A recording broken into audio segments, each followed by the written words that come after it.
Live from Tegasword, I'm Hanto here once again to talk about the weekly Toku shit going on. Joining me tonight, obviously we got Ash. Mark is on his way. He'll show up eventually. No word on Cloudy. Maybe he just got so blitzed out last time that he just stayed blitzed out. Yeah, he's still passed out on the floor. Probably. Oh my god, the chat's now popping. I forget since I'm using OBS. I didn't think that the chat from YouTube would pop up on my chat here on OBS. Like, that's weird. I thought it was just strictly Twitch. Interesting. Well, go away. No, what? Oh, wrong one. This one. There it is. Okay. Bye, chat. Now it's back to being on the side of the screen like usual. I'll let you fix your technical difficulties. That's why it's already fixed up. We're good. While I'm being judged by Bouquet over here. She's just looking at me. She's judging everyone. She's asking you, why aren't you inside a Tegasword? Because you surprised me when I joined the stream and I didn't know it was coming. I don't think anybody expected me to be inside the cockpit. Just in here, just living life, the good life, inside a mecha with, controls that I can't touch because lost my hand.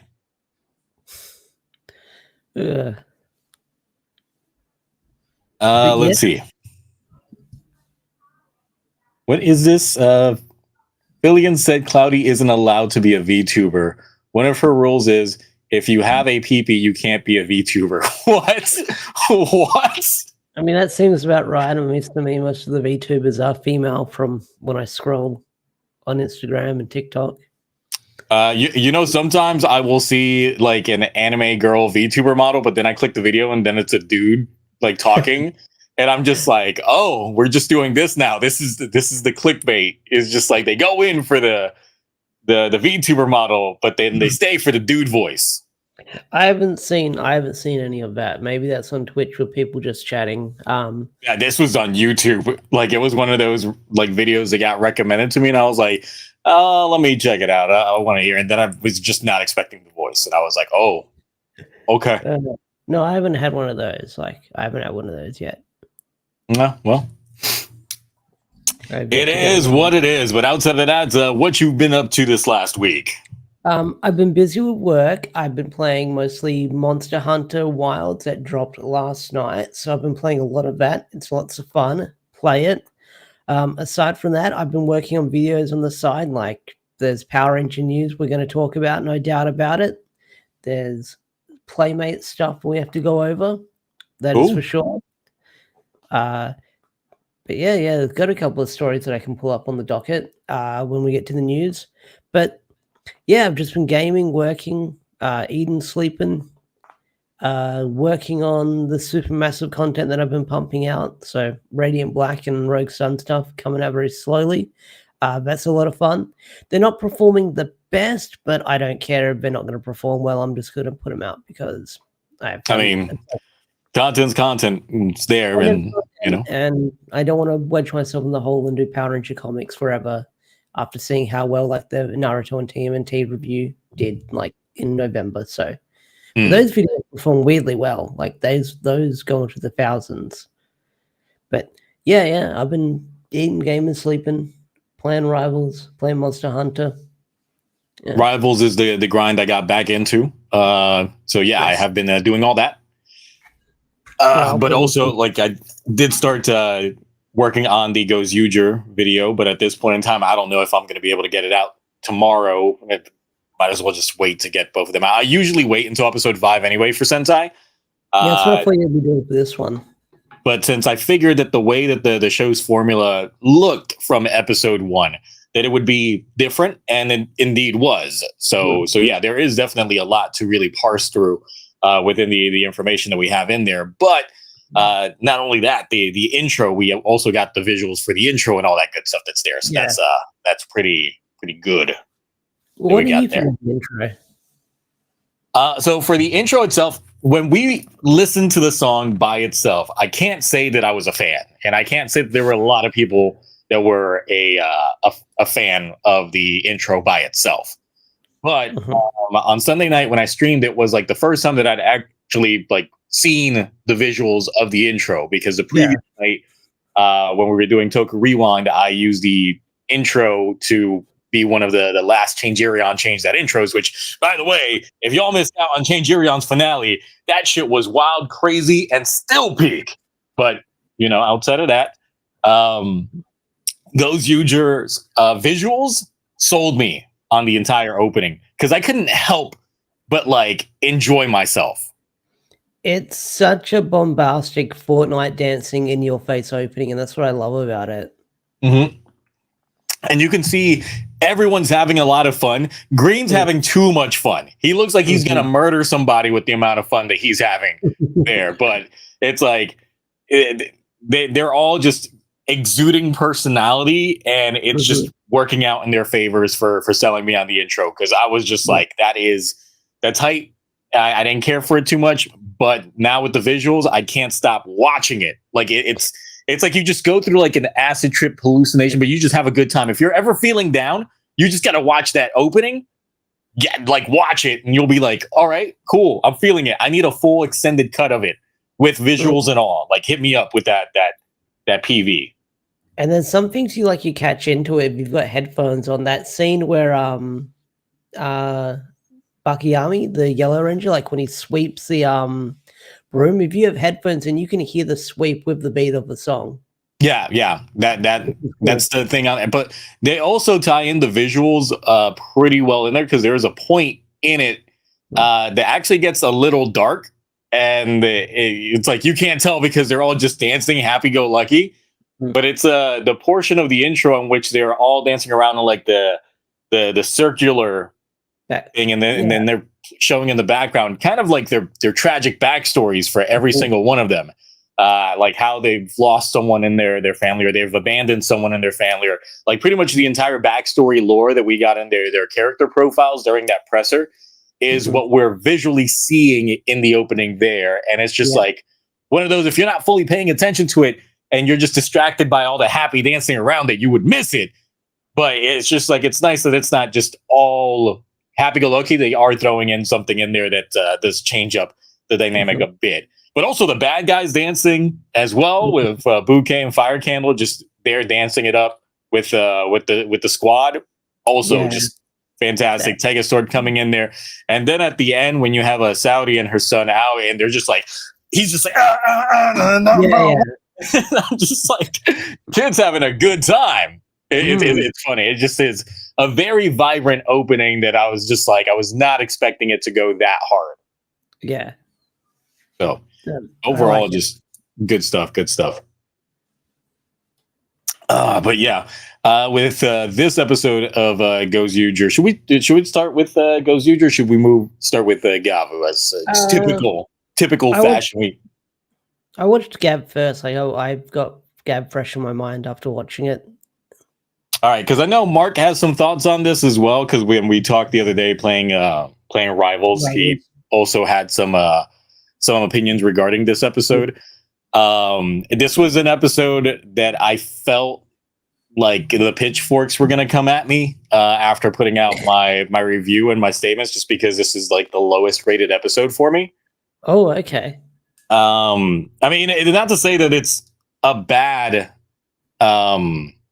episode, because I ended up rating it a C. It's just for the standards that this show has set up thus far, this is by far the weakest one for me.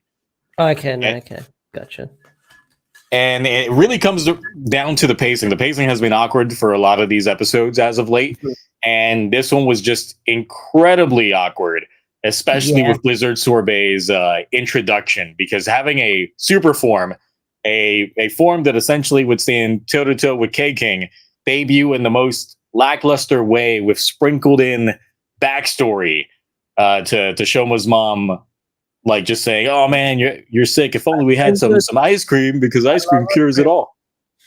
Yeah, and I'm just like, what? Okay. Someone in the comment section told me that apparently that's a thing in Japan, that they use ice cream when people are sick as some sort of treatment. So that's probably something that's just lost on us, not Japanese people. Yeah, but even then, that still seems like an awkward cure-all, the way that it was just thrown in there. Plus, the most awkward part for me is that we literally a few episodes back had Shoma essentially constipated with a Gochizo that he could not pass, and that thing was the size of a regular Gochizo. But this one, like one lick and it's out, and it's like 3 times the size of a regular Gochizo. Like, what? You were constipated from that, but you could push out essentially the equivalent of a massive kidney stone like that. Okay, all right. So it was just a really awkward implementation that we had on there. So that's why I wasn't really a big fan of it. Like, Sachika's still like the GOAT. Yeah, because when she came out, weapon in hand, trying to help out, it's I was just like, look at her out here doing things. This is great. She's out here doing some stuff. In there, and I haven't seen like every Rider series, but this is like the first time we've had someone like a human like react to getting hit by like the sparks that come out of the suits. Yeah, which was crazy. Because I mean, she was trying to get her way in there, but then like, nope, couldn't do it. And she was happy to do it. Like when I was taking like some frame by frame shots, when she first pulled it out and was about to swing, she had like the biggest grin on her face, like, yeah, I'm gonna do this shit. I'm about to beat that ass. And then it's like, yeah, no. So if only she had brought the bat, maybe the bat would have been more effective. It definitely would have had more range on it. Yeah, I thought she was taking out a bat with like the handle that came up, but it was like a spatula. Yeah, that's what I was expecting too. I think everybody expected the bat, only to not get bat. Maybe next time she'll just keep coming up with new weapons, and every time we'll be like, where is she storing all these weapons? Find out she's got like a death closet somewhere that's just nothing but weapons. Like a full armory. She's got like a Glock and everything in there. Ew, man of the hour. And there's Mark, looking freshly clean. Good sir. Where's that microphone? Oh, he's got. Oh. All right, the Windows update's gonna fuck everything up. Only half my computer. Okay, all right. I had graphic card updates too, and then Blizzard was updating Diablo 4. So right when I restarted a computer, it was just like, "Hey, look, all this stuff." I'm like, "No." I was like, "Task manager, shut it down." Well, now you're being judged by Bouquet on the side, so I'm okay with that. I accept it. You're just judging everybody now, so I'm thinking of everything TOS related. It's like, how can I word this properly? That involves Jello, Glota. Never mind. We're not going to finish that. We're not talking about that right now. I mean, good essentially. So, yeah, it is what it is on that one. But yeah, we are discussing the latest episode of Gavv right now, which I was talking about. I had it up on my phone and I was watching like you guys talk while I was swearing at my computer nonstop. So, but what are your thoughts? I know we had talked privately regarding this episode. So I had to watch it a second time before I started doing my review, and I don't really think I have an issue with the pacing.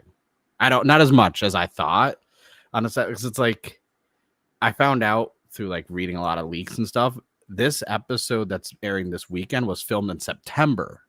Mm-hmm. So I don't think Toei's had their hand in, like, you know, in on a lot of like what's going on in the episode. So I think this was how they planned it to be so far. So I don't have a pacing issue. I think with the scans, well, then that just means that if this is their actual intended release of it originally, then they might be fumbling the ball. They might be fumbling the ball in terms of trying to execute these storylines. Because I do think that they had to do something. Like, I feel that they've had shot a lot of things already, but in terms of the way that they structured the episodes, might have gotten reworked. Like, yeah, you can film everything in September, but if you get some notes saying, "Hey, this toy comes out on this date, and we kind of really needed to, you know, an episode to go along with it," so they might have to shuffle some things to make it work. Oh no, I get that. I think we're gonna see over the course of the next maybe 5 to 10 episodes, a lot of shit just thrown in there. Like, that's going to be kind of weird for the pacing, especially with all the forms and that other rider. Yeah, because apparently this arc, a lot of filler. This arc that we're going through now, I think ends in like 2-3 episodes. So almost everything that we've been seeing in these scans that we're going to be going over in a hot second is pretty soon. And I'm just like, that's going to be a lot of shit thrown at the wall pretty quickly. Oh yeah, no, it definitely is. And like, even the toy stuff I've seen, that's some other stuff that's coming out, is just, it's going to be, there's going to be a lot just popping up out of nowhere. I don't know how they're going to make sense of it. And I just have to wait and see what's going to pop up. Because I'm still going to give it benefit of the doubt because I still like the show. Mm-hmm. I don't think there's been a lot of crazy pacing stuff. Well, I think in comparison, like if you go back to like some of the earlier episodes and you look at the way that they were structured versus the way that the episodes are structured now, it's like, it's definitely noticeable. Like something's starting to happen. I don't know what. I don't think it's going to be as bad as Gotchard though. I don't expect the show to ever get that low. If it does, Jesus, something must have happened. But I don't even expect the show to go as ridiculous as Geets got in some points in time. Well, unless it turns out to be some sort of like candy reality show, but it's never going to go the route of Geets. I think. Honestly, because I did a video and people were commenting, and I was like, as of right now, even with the pacing and everything else, this is probably one of the best shows we've gotten in Reiwa for Kamen Rider. Oh no, absolutely! Like even then, 100%. Because I did have some people in my comment section kind of insinuate that now I'm essentially saying that the show's quality is like a C rank. And it's just like, no, it's just for me, this latest episode, especially with the debut of Blizzard Sorbet, especially, it was mostly the debut of Blizzard Sorbet. It was just handled so awkwardly that I can't compare. Like, if I compare that to, like, say, a K-King debut, the other super form, then if I rated this episode like an A, then K-King's episode's got to get bumped up to like an S like plus. Yeah. Yeah, because it's like that. That's just a difference night and day in terms of the quality of these forms.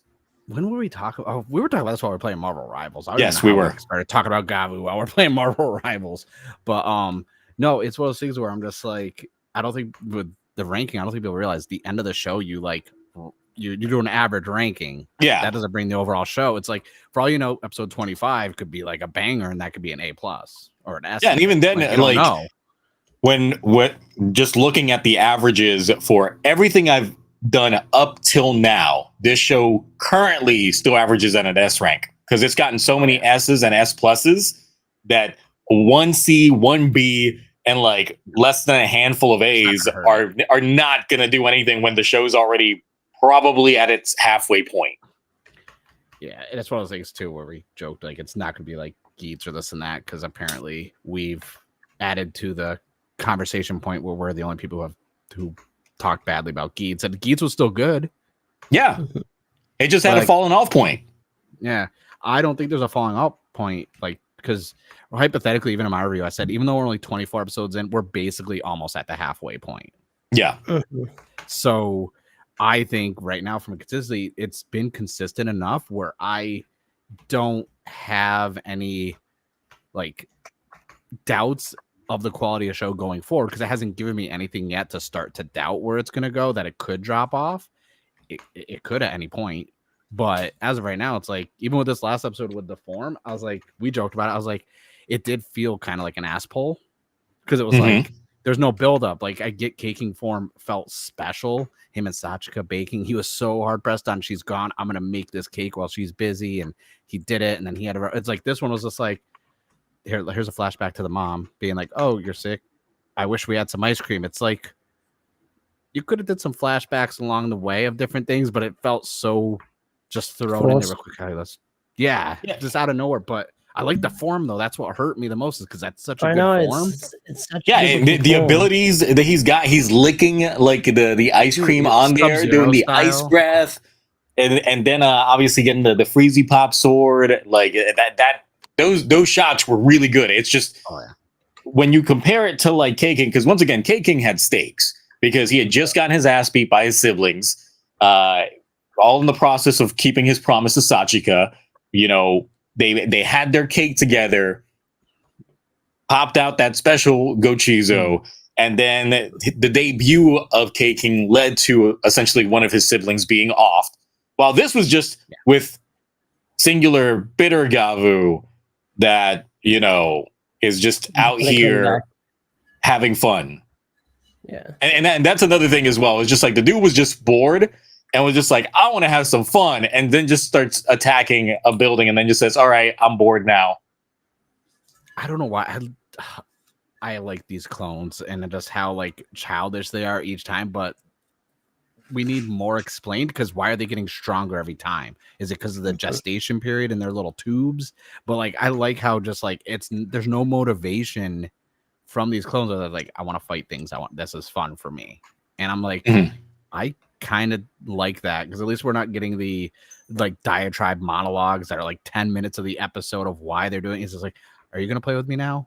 I'm bored. And I'm like, yes, that's what I want. Like, I don't need any. Well, the thing is, it's like right now, we've only gotten 2 clones thus far. And the only thing that I've noticed between the 2 is obviously the first one was always hungry, just hangry all the time. And this one just wanted to play all the time. So I'm just like, the first one wasn't as physically molecular solid because his arms were like breaking and shit. Like, so I'm expecting a lot of different personality shifts from every single one of these clones, depending on how many we end up getting in total, until we actually end up with a proper like evil Shoma that actually acts like a dick and, you know, has that superiority complex or something like that. Though from the looks of these scans, we might actually end up with potential 2 or 3 for in a singular episode. So I hate because we talk about this all the time, not on just here, just in private. I don't look at scans or any of the leak stuff ever because I honestly don't care. But I saw those and I was actually looking at them and I was like, what the hell? I was like, why are we adding in another changer? I was like, no. I was like, we're doing so good. We don't need this right now. Like, let's not. And some of the forms I question, and the scans aren't high res, so it might look better in show because I didn't like this Blizzard Sorbet form, but I liked it in the show a lot more than when we saw the scans and looked at them. So I don't know. Also, is it Sorbet? Someone said sherbet the other day, right? And it threw me off. What the fuck is that? I thought it's sorbet. Yeah, it's sorbet. Like someone said sherbet, and it like threw me off because I've only heard that word twice in my whole entire life, and I was like, "What the fuck is sherbet?" I mean, I've heard of sherbet before. Yeah, like sherbet's in Australia. Like, give me one moment. I don't know, but we haven't even touched Hanto yet, and he got touched all over the place. Oh, in this episode. Listen, I saw the opening of your review and I paused it and I was like, I walked away. I was like, I don't know how I feel about this because it popped up. I got the alert on my phone. I was like, oh man, I'm chilling. Like, load it up. And I was like, I knew you were going to do something with that scene. I didn't know how white it would get. Yes. And Starlix, I know it sure. Like, I've heard the word before. Different dialects in different parts of the country are different things. Like, so in the Northeast, that's not really a word that's used, like, at all. Just like when you say, like, going to the packy, that's different in different dialects. Mm-hmm. So it's not really a thing that I heard growing up in a farm in the middle of nowhere. Yeah, believe me, when Cloudy apparently saw the opening bit, he just got on VC and said, I'm here to kill you, because what was that opening bit? He has no strong opinions because of the whole Red Velvet situation. So and he's a VTuber. And look, it was just it's just mayo. It was just mayo in the opening bit. That's all it was. It's mayo. It was not mayo. It was. That's not the same consistency. That is that's heavy cream. The whipping cream. Yeah. When it's still in heavy cream before you like beat it a few times. Yeah. That's all it was. That's all it was. No, literally, I can't watch episodes because I know certain parts of like episodes, and I'm like, oh, there's a bit there, and it's gonna show up in his review. And the second I saw that, and then when he was like, oh, it's almost daylight, I was like, he was getting beat all night. I was like, oh no. I was like, yeah, I didn't go that far. No. I was like,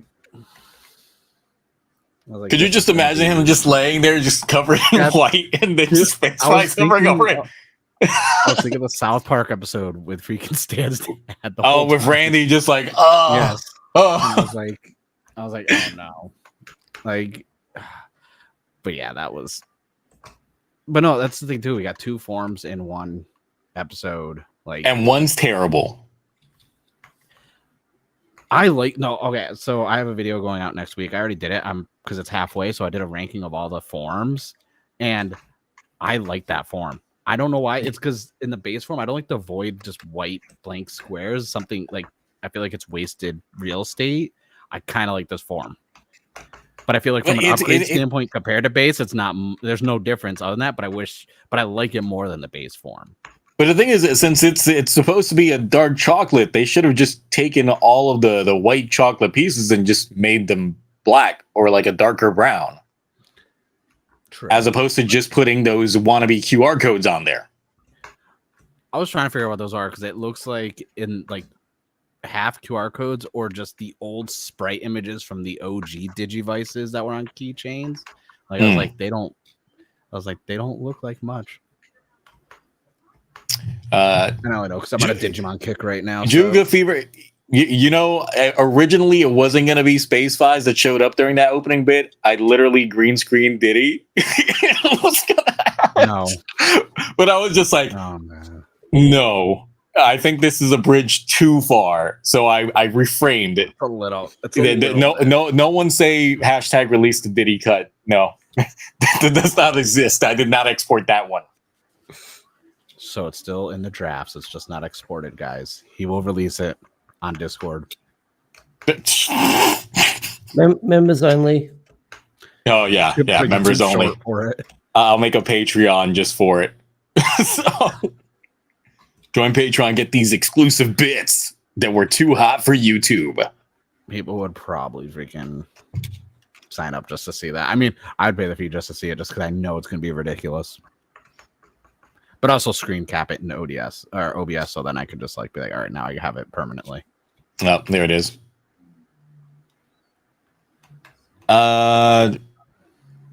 When I get 4K, what do you mean? Get caught in 4K? I think the stream's in 1080p, so I don't think you can get caught in 4K. Yeah, and even then, I record my videos in 4K, but I export them in 1080. It's just so I can do more zoom in, zoom out shots. Dude, the raw video footage takes up so much space. I stopped recording in 4K. I'm just like 1080p, 60 frames. 4K is not worth the triple, the quadruple freaking space on my computer. Oh, 4K subscribers. I didn't even know I was that I close. thought I was thinking a whole different thing. I thought you may have got caught in 4K, like With the Diddy party and shit like that, like all those Diddy jokes. It just flew past the fact that my subscriber count, I guess, is close to 4K. I don't know. Let me see. I'm surprised we haven't made any oil jokes. We need some baby oil jokes. Let's see. 3946. That's gonna take like a year before I end up getting to 4K. Like the growth on my channel has definitely not been big, and even then, like the GoZyuger stuff only bumped it up a little bit, nothing major. So that's why I'm the #1 hated Toku reviewer. But how do you guys feel about Hanto now essentially being so self-reliant in Chokehold that he's like, yeah, I'm just going to do this by myself. I don't need Shoma or anybody like that. I mean, he'll come around eventually. Power of friendship. I think he's going to end up coming around in like an episode or two. Like this, yeah. If this arc does end up wrapping up in 3-4 episodes or so, because Orb in the chat said episode 28. Yeah. Then because of that, like this is going to be a short-lived like douchebag Hanto arc. Well, the thing is, like, I like how they handle his character because he's like rational, like with the whole like beef with the Shoma thing, and he's like, I'm gonna hear his side of the story. I'm like, wow, a rational way of thinking about things. He's not just gonna be like angry for 10, 12 episodes and drag it out. So I feel like Hanto feels like a real character because he's actually rationally thinking about situations. So I feel like realistically it wouldn't last that long because he's not an idiot. I mean, he did fall for a trap that his own friend set for him for like, 4,000 yen. So I mean, you never know. Sorry. Well, I mean, I looked at the wad of cash. I did the currency exchange. It's like $219 equivalent is what I guess that was the price to buy him out. That not even the price of a full on like CSM. Yeah, but he can get 5 DXs? clear color drivers. The clear, which drops today in Japan. Oh, and they change it. It is lottery system at the Common store because Bandai wants to combat scalpers. Instead of putting them online for everybody, they're just going to make it just for that store so everyone can resell them. Hooray! I mean, I still managed to get the clear driver, so I'm fine. Oh, you got one? Yeah, tokullectibles actually had it in stock, and I was just like, okay, bet. And yeah, it was. That's right. They released it. Oh, I forgot they released it publicly like a couple weeks ago. So maybe they'll do that with the Fies one. So since essentially everything that we're talking about in terms of Gavv coincides with these scans, and I just saw the scans today. Typically, when we talk scans here in TokuTonic, I don't see them until like an hour or so before the show starts. I usually avoid this shit like the plague until like showtime. So let's see here. Let's go share screen. Curious about your opinion on some of these because the fuck is this? Yeah, so it's more Bake action. Kamen Rider Bake. Which once again just uses the same base plate and all that stuff as Bitter Gavv. Honestly, the only thing that just changes is just the undersuit for it, but it's a better look at it. So yeah, because even the helmet is still Bitter Gavv's and all that, but he uses a different transformation device. But I'm still in the thought process that this is Sugo. Yeah, I was.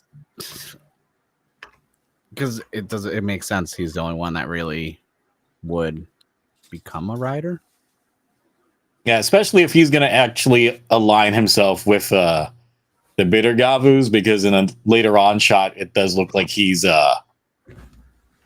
using them as support for all that. But this is a better look at it. I'm still not the biggest fan, just knowing that the way a lot of the forms have been thus far definitely play into their theme, their snack theme. And then looking at this and seeing that it doesn't really fall in well with the snack theme, because it's supposed to be a cookie, but this which just looks like colored vinyl.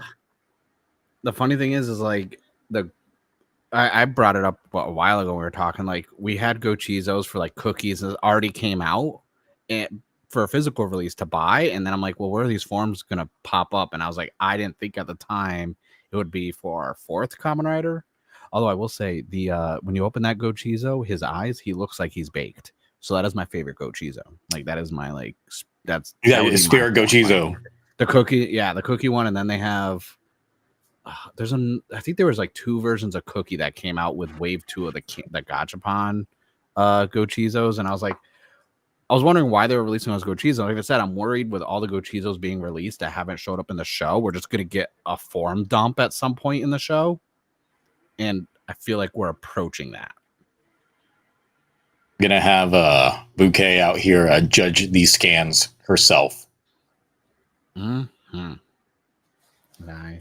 But yeah, the other thing that obviously would allude to this being Suga is just the changer, because he's not rocking a Gavv like Bitter Gavv. He's rocking a kit bashed, gun that possibly might be a remote Gavv in itself, because the fact that the gun has teeth. So that might be an external Gavv that he's using for the transformation, which is something that I talked about last week in terms of my speculation. That'd be kind of cool. I don't know. I've been happy with like the lack of so many riders and the lack of so many forms. It's just, and now you get so many on story. And then there's this belt thing, and I was like, oh, this is where Bandai and Toei step in and like, yo, let's can we actually have some stuff released to sell?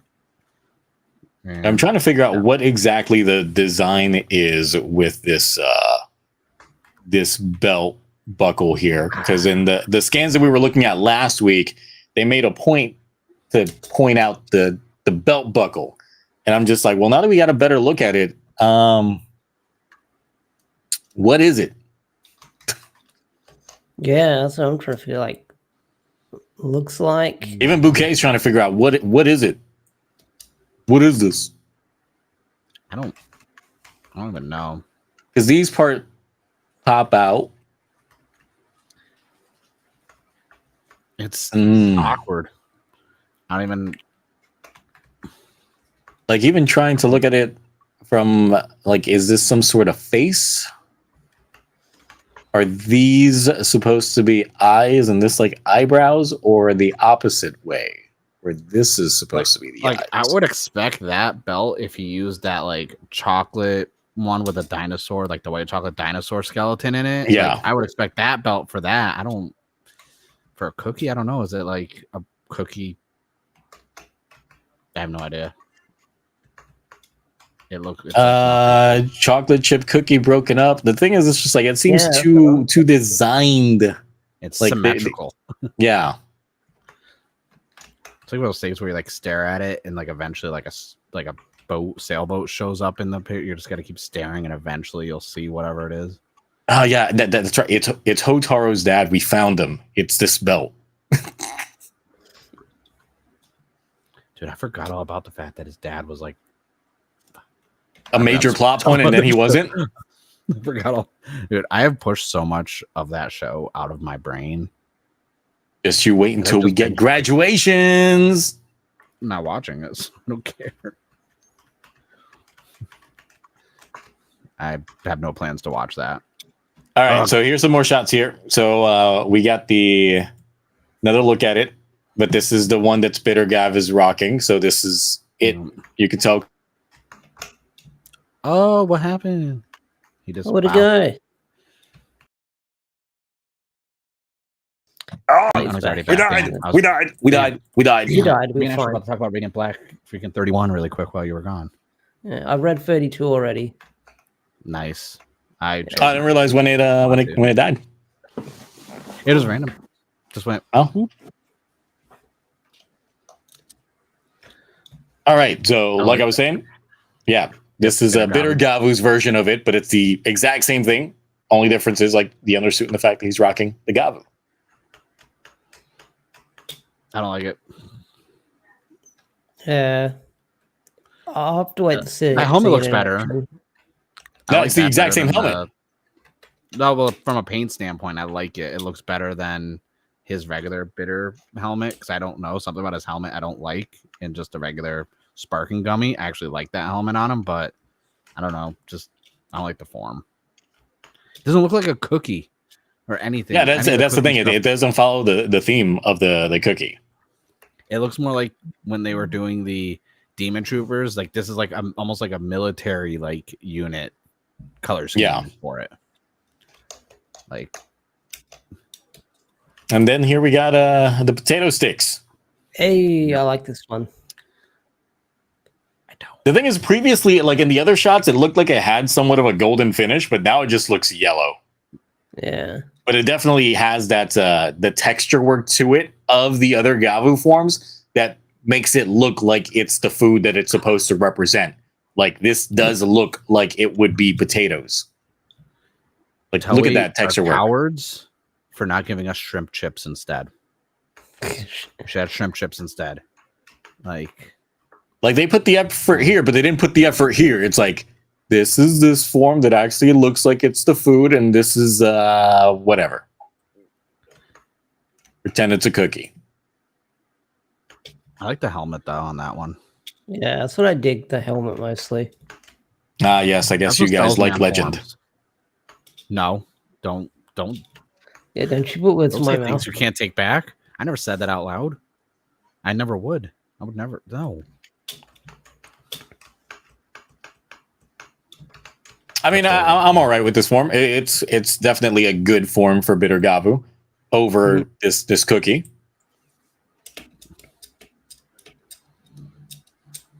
But yeah, more shots of bake. This is proper bake with the very generic undersuit here. You know, it's gonna suck if this is not Suga, but it's just more clones that he was just like, you know what, it's a hard time just trying to replicate this Gavv on all of y'all, so I'm just gonna make y'all without it. Nah. Because I'm just like, if it is Suga, I would think that he would want a nicer undersuit than this. This is such a plain Jane generic soldier undersuit. I don't think he would care though, because he's just all about the science of it and just getting his own like whatever he's experimenting on. I think he would just be happy it worked. But because maybe that's still around.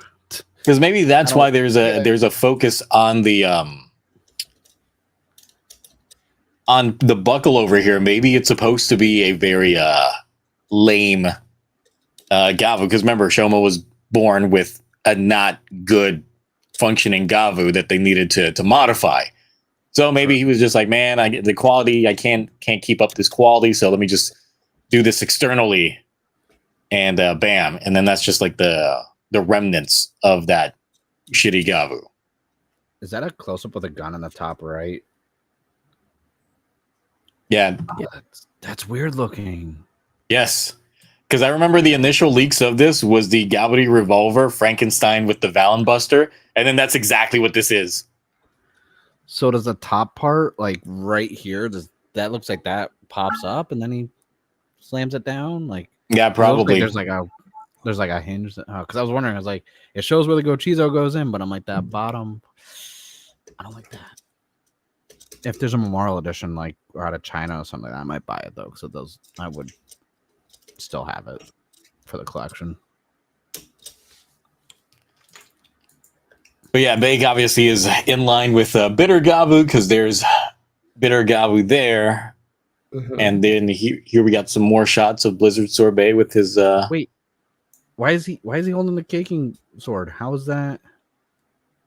I guess because the thing is, we knew that he had the minions, but I guess that's not a power of Blizzard Sorbet, and he still needs Caking's power to do that. That's weird. Yeah.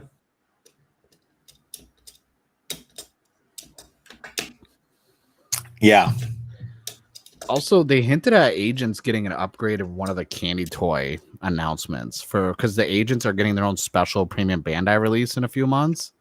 and they said, "Oh yeah, you can make all the different ones." And then there's, it was like it might have been a Google translation issue on Bandai's site, but for their candy blog, but they made it seem like they implied that like there's agent upgrades because they said you could make them in their other forms, and I'm like, what other forms? There's no other forms. They're just agents. Like they don't have other. I mean, the other forms would be the other colorations. Well, no, that was already listed. Then it was listed after that, so they already said the other colors. Then, so I was like, we can upgraded agents. I want to know how he could still use the sword though, because if he changes forms, wouldn't that like make the whip soldiers go away? How would he? Yeah, I'm also wondering how he could summon it without putting Keiking in the Gavv, because you would need to put that Gochizo in there to summon it. It's going to be some weird ass pull, isn't it? I feel it's going to be something weird. It is weird. What do you mean watch the show? I have been watching the show. I review it every week. I don't understand why you say watch the show. Makes no sense. Comment. Don't care. And then no, not that one. Hey, I like this form. What are you talking about?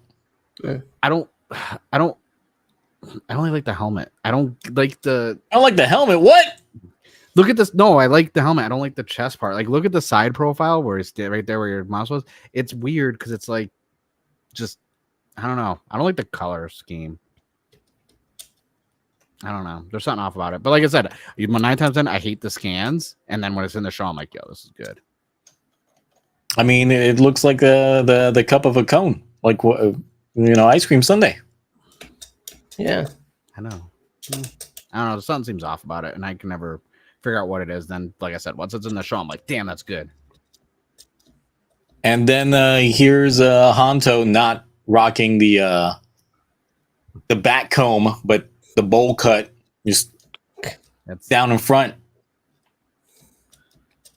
which I guess is a new look. I mean, it's not like he really changed it. It's just not combed to the back now. Yeah, that's it. I saw the we get version of this at first, and I was like, "Who is that?" That's because like the blurry scans I saw before, like the actual magazine ones, and I was like, you couldn't see the face, you just saw the hair and like kind of the color, and it was all blurry. And I was like, we got another new person just showing up. Like that would suck to try and explain that.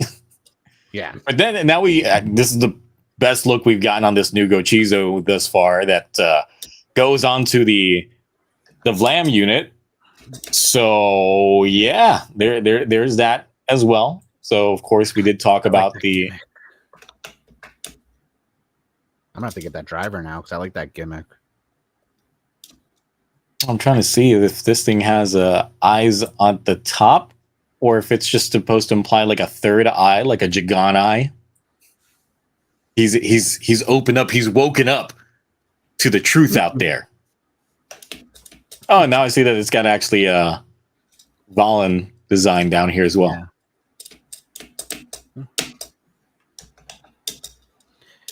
I just want to know how that gimmick comes to be because, like, Zuga's making Hanto's gimmicks, and now I've made the 2 for Lakia. So I'm like, and this is compatible with the Vlam unit. So I'm guessing it might be Dente. After because now that he's interacted with Lakia, he's probably studying what he's working with and might be able to generate his own little Gochizos. My other thing is, where would he generate it? Because like he's just in a cave with some like rocks and a sleeping bag and like tell me how Suga's manufacturing so many clones at the same time in his little tiny lab.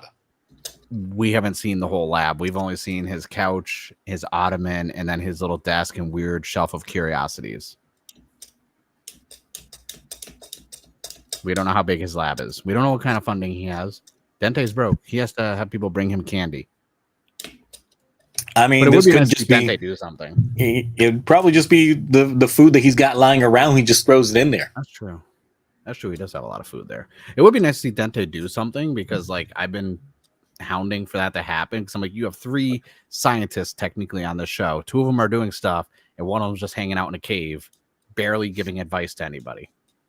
And he's like the OG scientist, so he knows some shit. Like he created Dark Treats. He knows things. As far as we know, Dente has not made any agents, and given the fact that he is familiar with the concept of it all, obviously, he might like have the capability. He probably just chooses not to. He's backed up. He's a big man. He's probably got a few agents just stored in there for a rainy day. He doesn't even have a human form little thing either, because he just walks around full Raphael from TMNT first. Which I don't get, because inside his Gavv, you see that he's got a divisor in there. So I'm like, maybe he just doesn't have the little USB stick to dock in there. Yeah, that's what I'm saying. I was like, he can't. Like, I was like, he has nowhere to make experiments, or I'm sure he would make one so he can go get snacks himself. I mean, he was apparently just cooking up candy, by himself before he got introduced to liquid people. So yeah, more looks at it. Yes, there's more. I didn't know. I've only seen the last page. Yeah, so it's a look at all the other forms that we've got going on here. We see Bake here again, and just another better look at the form, and then all the chocolates. All the chocolates. What is this? This popping gummy's like stuffed and shooting like steam out of the side. What? The magazines get kind of weird sometimes. You never know. Yeah. Oh, that bushel form. I hate that form. What? I like that form. That's the Balin. I don't like Gavv's form. Balin's I like better. Yeah, no, I agreed on that one, but I don't like the donut form. Donut form is still like one of the weaker forms he's got. When I did my ranking, I literally talked about the helmet is what ruins that donut form. Oh yeah. Like everything else, the shoulders are cool, everything else, but that helmet, something about it just, it's weird. I don't like it. And then Choco Treasure, another form here. Sachika looking happy. That fit she's rocking though. That is the magazine exclusive Gochizo, so it's glittery and clear color, and it's coming out it's out now, but I'll have mine in a few weeks. Yes, that gives us this nice new form. Shield Snack. Why does it look like he's dabbing down here? That's literally what it's called. It's literally just called Shield Snack. That is the name of the form. And I'm like, delicious. Okay.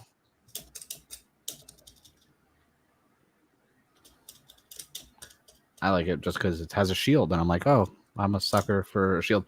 And it kind of looks like I just don't get what a chocolate treasure is that would make that form, because I don't know. Yeah, I'm confused by him having the roll cake still like on there. Like I don't see why that needed to be there. That doesn't seem to fit this. My least favorite helmet in the show. Yeah, it is let's go do yourself. Which is gonna be nice because that means it'll get a candy toy in like 2 months that I can mail away for. Did I not? Let me see. Yeah, this is the last scan that I was like, is this implying that there's like 3 bitter Gavvs that we're gonna get teaming up with Bake against Shoma? I guess so. Yeah, maybe. Because I'm just like, it just seems odd that they have like 2 of the same suited bitter Gavvs in one shot. I kind of feel like, okay, yeah, we are going to start getting like an army of them. I'm just shocked they have more than one bitter Gavv suit in production to use. I mean, they normally make 2 to 3 of the same suit anyway for these shows, so it still doesn't explain why Blade's helmet is still missing. But if they made 3 of them, it would make sense that we're going to get more than one clone at the same time, given we saw the tank full of them, kind of. But yeah, it does appear that at least the one that has the potato stick theme has a different personality from the other ones because he looks more calculated. Like he's out here doing like the hand gestures as opposed to looking like he's all fun and games like what we've had before. So I think he's probably more about the business. But yeah, that's that, which I'm still feeling some kind of way if we start getting like the army of them, because that does start relegating them to that trooper status that I feel has become a little bit annoying as of late in these shows. Don't say that. Don't say that out loud. I don't want to think about that. That would be a falling off point. That's where I would start to like question the quality a bit. Because the thing is, it's like in these last few episodes, we haven't even gotten shit from the Stomach family in general, like the actual Stomach Inc. Outside of the flashbacks. So I'm just like, are they watching this? Are they seeing that there's like now more of these, that there's a clone and now multiple clones of their half sibling running around? Like, I want to know what they're thinking about all this shit. I'm curious about that as well, but it's kind of nice though, because like the show has carried itself without heavily relying on, like we talked about when we're playing Marvel Rivals, like the fact that we don't need them in every episode. Because in the past, when we've had like a family or a group of people in the beginning, they kind of dissipate or something happens by like, you know, episode 18 to 20. And then it's like, okay, here's a new villain randomly. Whereas like there's still a villains, but there's enough going on over here where the Stomach Inc. is still there. We're getting the flashbacks like Grandpa, Stomach and stuff like that. So I'm like, at least we know the last time we saw them was when they found out about Lakia being Ram. So it's like, and like, that's we it. got to work on this, and this. So at least we know they're probably recovering from the fact that all of their pressed humans got stolen from their factory. So at least we know they're not just sitting around. We know that there's stuff going on that they're probably dealing with. Well, they're probably going to start getting very stingy with who's getting dark candy as a payment. Because it's like, we got to save these actually for paying customers. All the rich folks. All right. Ooh, let me move out of this one. There we go. All right. So moving on to GoZyuger. We already talked about the opening, at least Ash and I's thoughts. What was your thoughts on the opening now that we've got music and visuals? Dude, catchy song. Get stuck in my head, but I like the visuals where they have the cardboard cutouts, and when they stand them up, it switches between who they are. That's visually very appealing. The only thing I'm waiting for, it's more show related, but it is the intro because they do show, you know, our freaking Tega sword flying and stuff. I want to know what's going to happen if there's a way to combine all the 5 of them into the Robo to make a super Robo, because I'm more concerned from a toy standpoint. If I have to buy 5 of these Tega swords with each one of theirs so I can have all 5 Robos on display.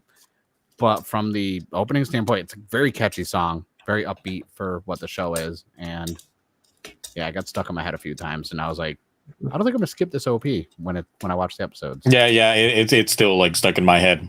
Like I was listening to it like a few times earlier today, just watching it. I was just like, all right, time to do some deep dives while typing up my review for it. And then I just found myself going back to the opening and then just like rewinding, but then just like playing it all the way to the end. It's just like, wait, I forgot to get the part that I was actually trying to get to. Then I went back and then just let the whole thing play again. And I'm just like, God damn it, it's got me. One more time. You're like, one more time. Yep. Just one more time. I'm trying to think the last time one got catchy that I was watching. I think it was Magi Ranger. That opening was always getting stuck in my head when I was watching that show. And I found myself not wanting to skip it. And I was like, okay. So this is now another one where I'm like, yeah, I'm not going to skip it. It's good OP. And it's visually appealing too. Like, I actually like the style they did with it. I was shocked. Everyone. Yeah, it was the visuals that got me completely invested in it. It's just too happy to like ignore. If you don't like the visuals of this, then you are stone cold, like in your bloodstream. Like if you're not at least like bobbing your head or like just feeling good about life, maybe after listening to it, and it's just like a highlight of the day right there. But yeah, so in this episode, in general, we actually ended up getting the introduction to the 2 new characters. So we get ourselves Yellow and Blue in here, Ryugi and Rikuo, right? I haven't said their names enough time for them to like remember them in there, but they have already teamed up, and they've been running the circuit together, dealing with all this stuff because the team ups. But the thing is, like, they actually do prioritize the Earth saving of it all before dealing with the ring capturing of it all. But we do get introduced to Cassius Bell, probably the best grunt I've ever seen in there, who is homies with Fire Candle, to the point that this man actually has a picture of the both of them in his cockpit, and I just found hilarious. Like, these guys were bros for life. But we do get some slight teases of lore within it, because while discussing Cassius, we get introduced to Mr. Shining Knife, and they've got a Queen Mecha that's just been sitting in the back. Let me see, because I took the screenshot of it earlier for the sake of the thumbnail for the review. So yeah, we get the tease of their queen, and I'm just like, oh, they got a mecha god too. And I'm just like, I'm wondering what if, and there probably is some sort of backstory between her and Tegasword, because there's gotta be. There's definitely gotta be. No, I'm thinking that as well. Especially since they're both ring themed, because this is literally the piece of the ring that has the diamond in it. It's interesting, but a very, very nice, like 2-second introduction to her being there. Ex-girlfriend, probably. I don't know. It does seem like Tegasword originated from this Earth anyway. I mean, going back to like the lore bits of the first episode and episode 0. But yeah, so we get introduced to the treasure hunt. #1 treasure hunt. That he's just #1 treasure hunt. Let's see from my screenshots if I got anything of him outside of his victory. Nope, just that. I do get this nice shot of the homies though, because needed to get this nice shot of the homies here. They had a whole handshake. They I feel bad now. He's gonna be just devastated, out for revenge the entire time. Yeah, it's not even about the ring anymore in Tegasword, right? He's like, no, avenge the homie. That's definitely probably going to come into play like later down the line, that Cassius Bell died. You know, they need more grunts with personality like that too. It's like they're still just rocking the grunt suit, but they are their own individual, and it's just like, man, another homie gone. Out there. The Commander Ant. I always find one little villain person I like, and then they get destroyed and never return. It's horrible. But yeah, Treasure Hunt ends up taking pretty much abducting the body of Saori. So she's now there just because he's just like, hey, you like treasure? And she's just like, of course I love treasure. Well, snatched. All right, cool, bet. You're just out here just stealing all kinds of things. But that initially sets off the confrontation that leads to them deciding to just have a treasure hunt, because it seems like everyone in Buraidan, or at least No One World, is good at one thing. They're the #1 at one thing. That's it. They just have one specialty and they stick with it.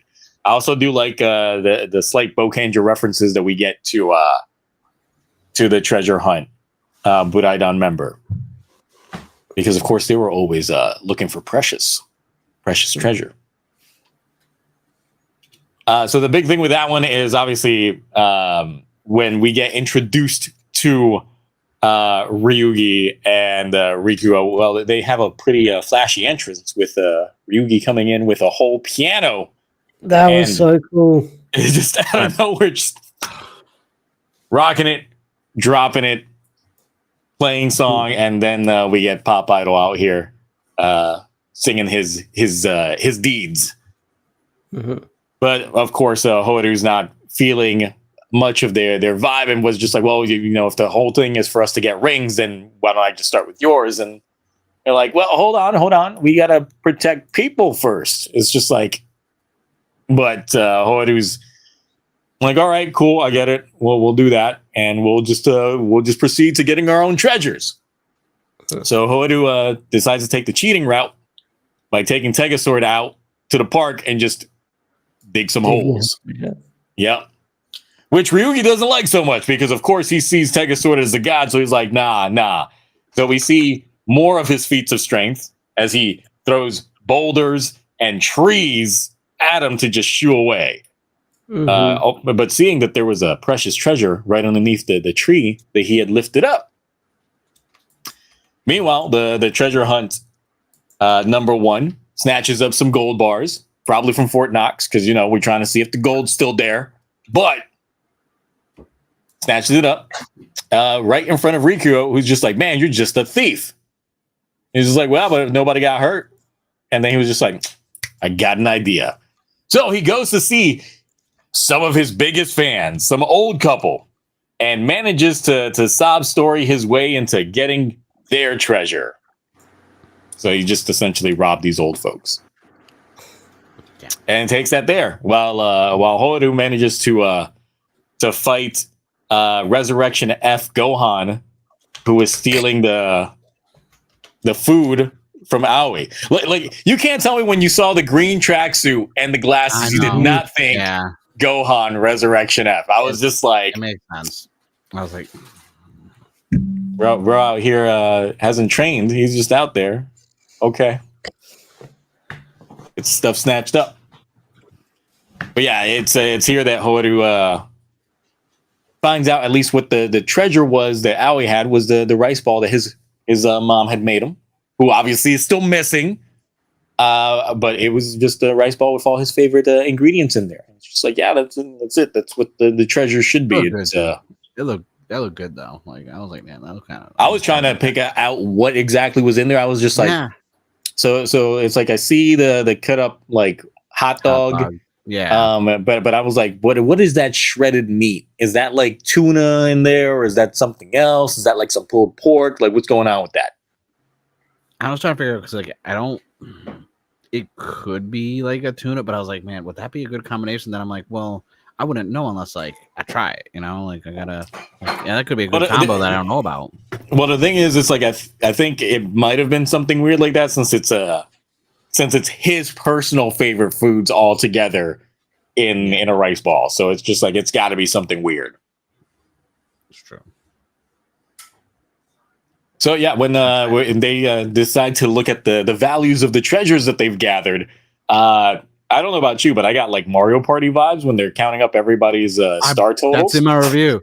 In my review, I said it was so it's like the fighting style, like when they're doing like the stop when they're punching, it's like a blaze blue or something like that. But then when they did the split screen, I was like, this is like Mario Party, or specifically on the Switch. There were 2 games that came out. There was one for I think it was a Switch, or the Wii U. It was like Lupat, and then Kamen Rider or Ultraman RB. They had like it was like party style games. It wasn't like a story mode or anything. It looked like those 2 games that came out from Nintendo for Ultraman and Lupat. So I was like, it's like Mario Party mixed with those. That's all I got. The second I saw it, I was like, I took a note. It said Mario Party, and then I said those 2 games. That's all I put for my notes for that stuff.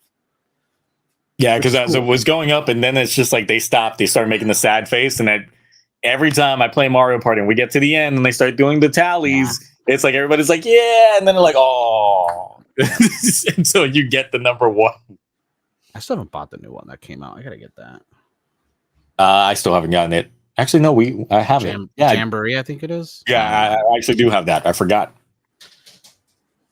If we manage to find some more people, we can do a. I have the other one. I have the DX version. Yeah, but this one's online actually works and isn't spotty. Oh, it does? Okay. Yes, okay. yes. The online is actually good for this one. How many Mario Parties have they released? Sorry, I jumped in on well, on the Switch, did 3. Yeah, I bought the first one that came out. They released like I think it was Super Mario Party, and then Super Mario, well, and then Mario Party Superstar, and then Mario Party Jamboree. So there's 3 Mario Parties on the Switch. Is Jamboree any good? I have the first one. Yeah, it's like your standard Mario Party, just with like workable online. I wish the online for the N64 one that's on the Switch would work. That'd be good to go back and just play the N64 ones. The thing is, it's like, since it doesn't have any motion control mini games, or at least not many of them that are like as like the other ones. But anyway, beyond the case, Treasure Hunt ended up winning, and then that's when Horu shows up, pretty much snatches his bag. But then Cassius Bell shows up to the support, so we get a big fight, essentially with Ryugi rocking in Tegasword this time, just asking for the favor, and gets in there. And then the other fight going on with Horu taking on Treasure Hunt, and that's a dynamic that I think I like, because the fact that when you are in the Tegasword, well, you can't transform, so you're in there, so that leaves everybody else down to do all the fighting on the ground. So that means that they still got something to do, so they can actually have the dynamic of 2 fights going on in conjunction with each other as the team starts getting, larger. We'll see how they play up with that dynamic, but it does add a little bit more flavor to it, just being, typical small fight and then transition to large fight and then rinse and repeat. Because that's something that I got tired of with the old Sentai formula, which they kind of have been weaning off of the last few years, except Boom Boom just brought it back essentially. Mm-hmm. Yeah. While here, it's like they managed to change up the dynamic pretty well. Though, God, how brutal was the way that Ryugi was treating Cassius Bell in his mech? Because damn. But yeah, he dead. He dead. 100%. Rest in peace. Watch him come back with like mechanical upgrades later on. It'll be like a broken bell. Actually, that would be cool. If he comes back with a broken bell design, need that Akiko, make that happen. If you haven't thought of it already, make it happen. You can have that one for free. Yep. You just gotta give me a shout out or something. Make a slight reference that we don't know about. If I suddenly hear like an Agito chime or something, followed by a Zio chime or O Ranger chime, then I'll be like, they did that one for me. That was me. Yep. Thanks. Appreciate it. Yeah, y'all are real ones for that. Yes. But yeah, look, the fight still stayed bombastic. Episode 2, like we still had some great scenes. I still like the introduction. It still hasn't gotten old when they have the whole cheerleading squad and things. Even though it is so much. Even though it is essentially stock footage now, because I was looking back at episode 1 and then episode 2, and I'm just like, oh, the background's the exact same for like the cheer squad. Like they didn't even bother reshooting it. They did fix one part of the green screen that they had issues with, when the guy's actually like taking up the whole frame and he's like moving his leg like that. In the first episode, I guess they didn't capture the leg correctly. So if you go by it frame by frame, his leg actually cuts off at like the kneecap at one point and then goes back to full leg. And then I went and did the same thing with episode 2 where they fixed it so it doesn't cut off anymore. So I was like, okay, maybe with the extra week, they were like, okay, now I can actually trace this guy's whole frame out for once. Yeah. So, time restrictions, I guess. Time restrictions. But yeah, now essentially Ryugi's in like running, or at least taking care of the cafe when Saudi's out. So he's got a job, which makes me wonder. It's like, wait, you could have hired somebody the whole time. Why didn't you hire Horu, who's been That's looking what I was for a thinking job? too. It's like he can't pay rent. Like he's staying there. Yeah. It's just like he's there like more than enough hours for him to just literally just have a job there. But it's just like, no. But she wants money. She doesn't want to have to pay him money. That's true. Yeah. It's extra income. Well, then he could just work for free. She doesn't have to pay him, and he's just like, he just gets room and board. That's it. That's true. And she gets free labor. Yeah, lodgings and free labor. We'll just have to see in an episode where he gets to see the paycheck that Ryugi gets for working the cafe, and it's just like, what? She's got that kind of money? Like, yes, she does. that kind of money. But yeah, we did get to see, of course, the little transformation from Leon, the Gozu Leon transforming into Boon Red, which led some people wondering, it's like, well, how does he already have that? Like, especially since we've seen Ty's actor here in this world, that once again, he's still just out and about, just left. So I guess that's a comeback for another day. It's not something that they're just addressing right away. But then when I think about the transformation to Boon Red, I think back to the very beginning of episode 1 when they show the mechas that are essentially giving their energy to Tega's sword. It was only like 5 of them. So I'm thinking that those 5 that gathered up the energy and gave it to him to wipe out the calamity are rings that he's already had and just, given them to the other GoZyugers. Which means Bioman's already got. Shinkender's already got. Let me see. What was the other 2 that were giving him energy?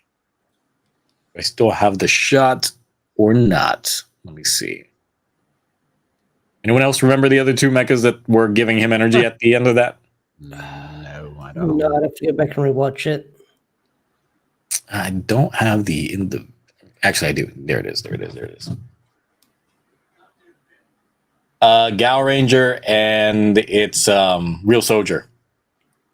Okay. So those were the mechas that gave their energy to him. And the thing is, it's like, I do feel that this is partially what might have inspired their designs for them, because that's like a working theory that I have, is that the reason why their animal motifs are the way that they are is based off of these the energies that they're getting from these mecha. Because here's the shot, because we've got literally a dinosaur, we got Gal Ranger. The thing is, like, since we had 2 animal motifs here, but the thing is like, none of them had a wolf in their base combination, so that wouldn't explain Gozu Wolf. And then Bunjiro is just a fucking car. So, no. But it was a working theory. It works for like a couple of these, but not all of them. So.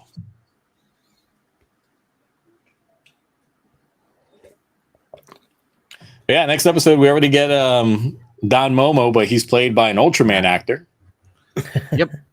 So there goes the other theory that everyone had. Is just like, oh, it's just going to be Reds from other seasons playing different Reds. Now we got an Ultraman actor already, so that theory's out the window. I thought it was John. Never mind. I guess I got that wrong. So I was looking it up. Yeah, I'll have to correct that in my review, because I thought it was Domo, because I think I read something wrong on the wiki, but never mind. But yeah.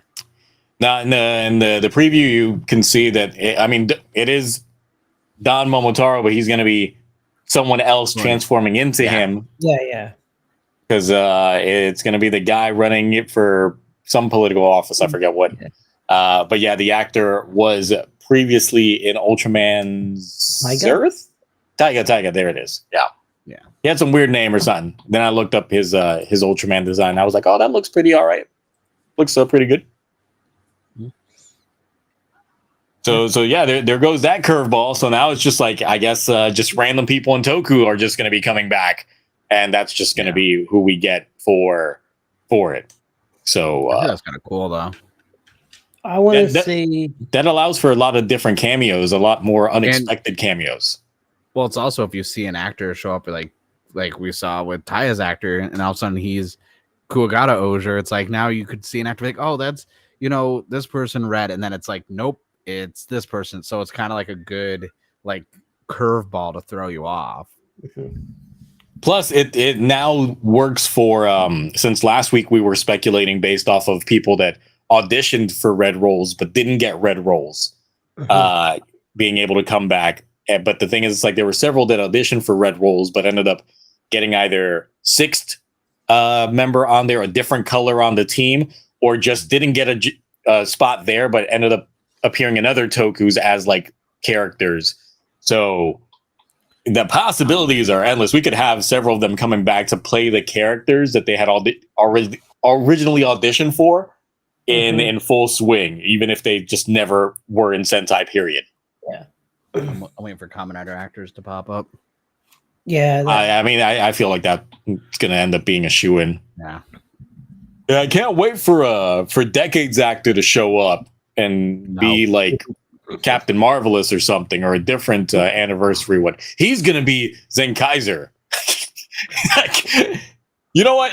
Given how non-goofy he acts, I'd like to see him play a goofy character. That'd be fun.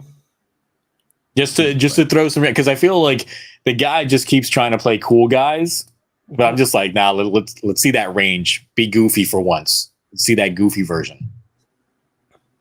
I don't think main character Hikaru's ever going to come back to Toku now. Not after what he's allegedly done. So that ain't going to be happening. Caesar X actor becomes Boken Red. I can see that.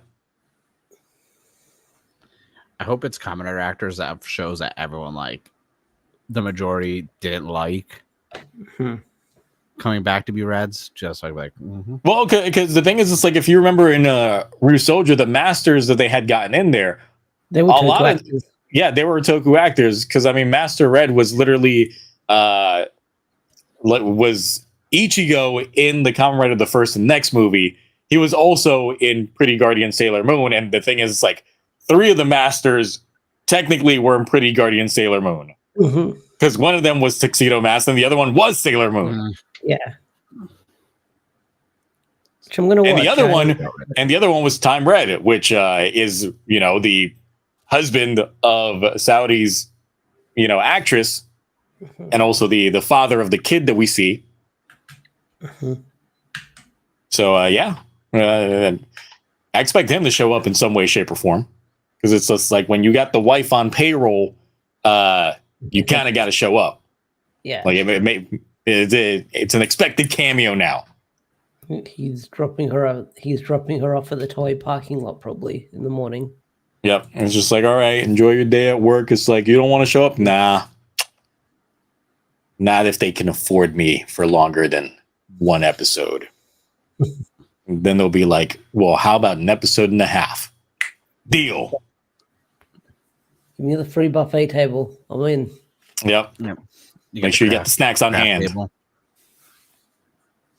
Yeah, so no, that curveball actually is good because it now opens up so many more possibilities to who we could get in the show on there. So it's like veteran actors, old and new. Like let me get some oldies in there playing some of these characters that we just haven't seen in a while. Especially while they're out and about and still willing to do this, because usually those are the ones that are more willing to try to come back, because they're like, man, I've been retired for like 20 years. I haven't done shit. Let me do something. A lot of those Metal Hero actors definitely just want to pop back up for the sake of popping up. Yeah. And we could get that.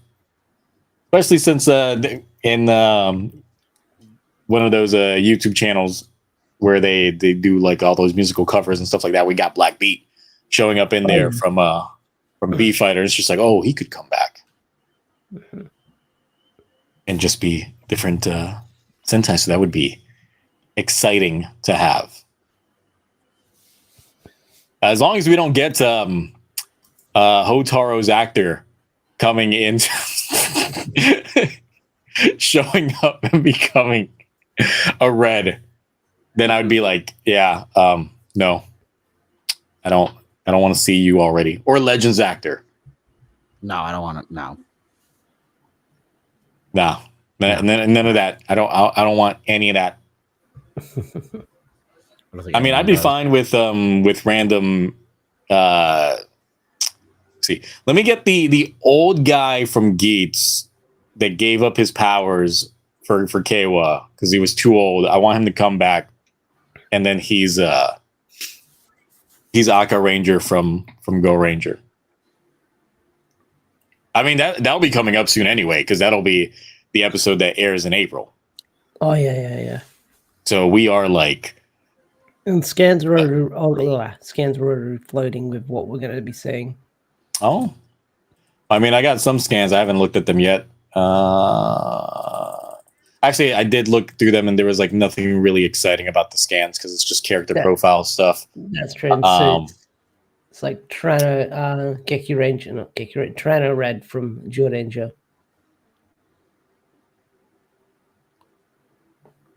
Yeah, looking at the scans that were sent my way, there was nothing like really too interesting on there. It did point out like the queen that they mentioned during this episode, so it's good that we got that little detail in there, but nothing too much.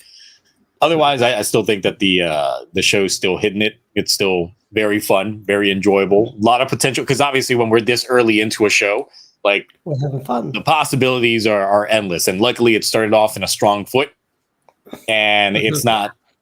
It didn't go weird like after episode 1, where the quality instantly dipped, or it didn't just feel awkward like say Gotchard did after its episode 1, which episode 1 was already like a very episode, but then after that was just like, how are we already getting mundane in episode 2? And Ryugi's already my favorite character. Like coming in with that piano and then just how outlandish, I was like, wow, this is my favorite character. I know it's too early 2 episodes in. I'm like, nope. Even tell my I'm like, did Ryugi just become my favorite character? Yep, because I like it's outlandish, entertaining. That usually, that song, I was like, ooh. Usually the resonant old guy that they keep throwing into these shows has been like some of the better ones. Because the Bosuke was like the last like one that we got that was in their 30s. And then before that, it was Tsuyoshi Kijino in Down Bros.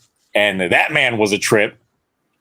So it's just like, oh, they just keep giving all these fun, crazy roles to these 30-year-olds. And I'm for it. But did you hear what but also what the Yellow Rangers actor said? He says he wants to be in this so like his kid can watch it someday and see his dad in there being a hero. Yeah, someone mentioned that to me during Sunday's stream that they said that he apparently has a kid, and I was like, nice. Out here getting the job done, and then obviously then the kid could watch the show. Yeah. And Chest of Greatness, yes, I want a full version of the Blessed Be Sword Sama song also. I need that. There is one out there. There is? Oh, thank you. I will send it to you. Thank you. That's going on rotation. That's going in. It's going in the playlist. The song's going to be on loop. And bro just likes being inside Take a Sword anyway. He's just like, yeah. He was too happy to be inside. This is like it. Home. Yep. Just feels like never want to leave your insides. Take a sword. He's like, there's something familiar about this. It's like being back inside the womb. Now, if you were doing reviews, but I know you wait until after 5 episodes, you could have combined that with Hanto's scene, and you could have made a little movie magic. It's the thing is, I'm gonna end up doing a review much earlier than anticipated. I already started typing up the episode 2 review, just because the formula is dramatically different than what we've seen with past Sentai. I had a feeling they were going to go that route because I felt that even they saw how mundane Boom Boom Ger probably was, and they were like, "Yeah, none of this. Let's change it up. Change up the formula enough that it's fun and enjoy." Because it's like usually, the first 5 episodes are introductions to like all the team, but we got 2 within a singular episode. And I will say that for Rikuo, I actually don't hate him as much as I thought. And I'm glad that he doesn't rock the gaudy blue suit as his regular fit. He only brings it out from time to time. So I'm like, okay, great. Because I was not feeling that fit. The fact that he just walks around regular blazer and is not really all showmanship the entire time, I'm like, okay, that adds at least a dose of reality to the guy. But since they still haven't gotten to the point of explaining each of their individual backstories, that's something that we'll probably end up getting later. We're still in the introduction phase of, I guess, getting to know their personalities before they start hitting us with the deep feels regarding things. It's like, sure, we got the tease of Hodo in episode 1, but we didn't get the tease of their backstories in this episode outside of the intro that essentially shows their backstories. But that's it on that front. Do we have anything else to say about GoZyuger. What's the worst thing about GoZyuger so far? Let's find something negative to say.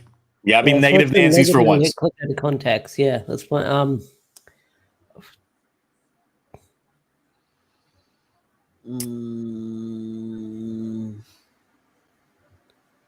That's tough.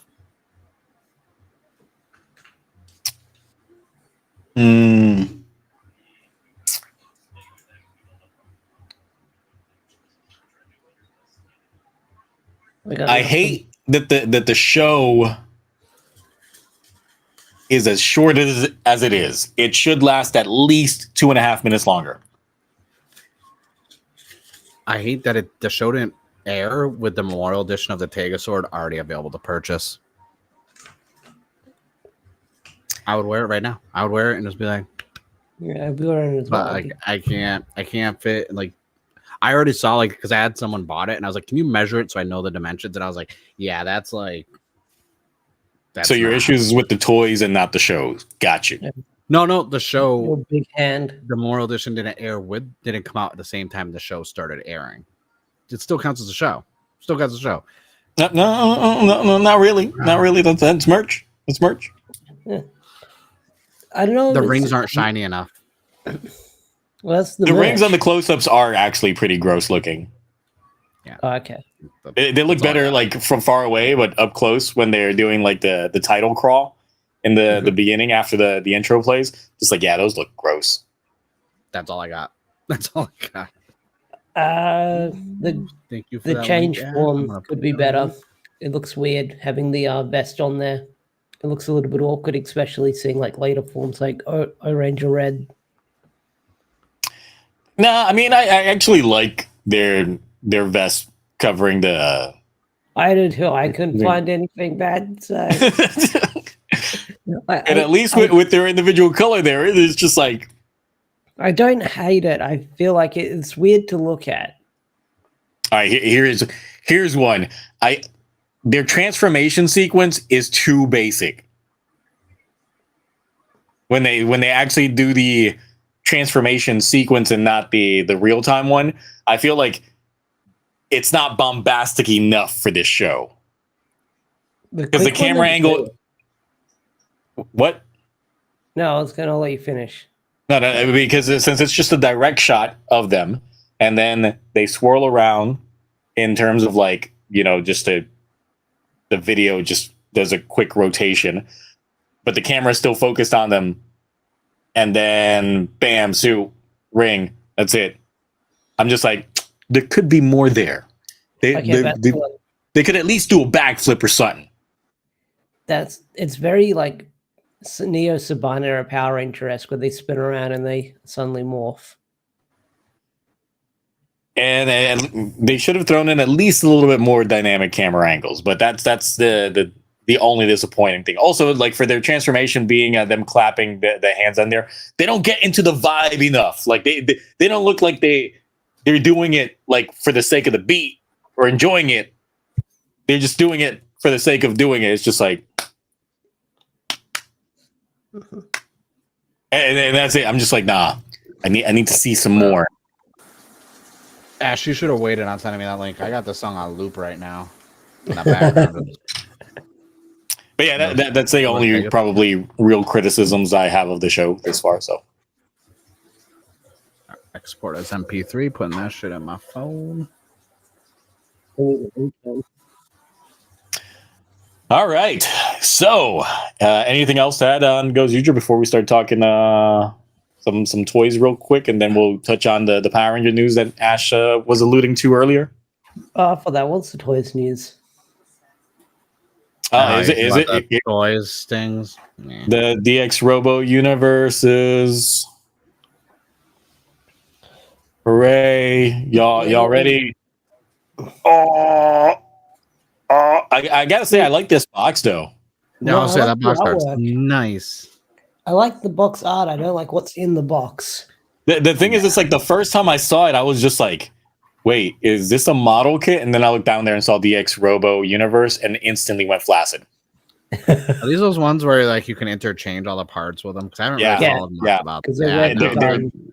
They're that in action figure line. I saw the other ones that they first released, and I was like, man, these.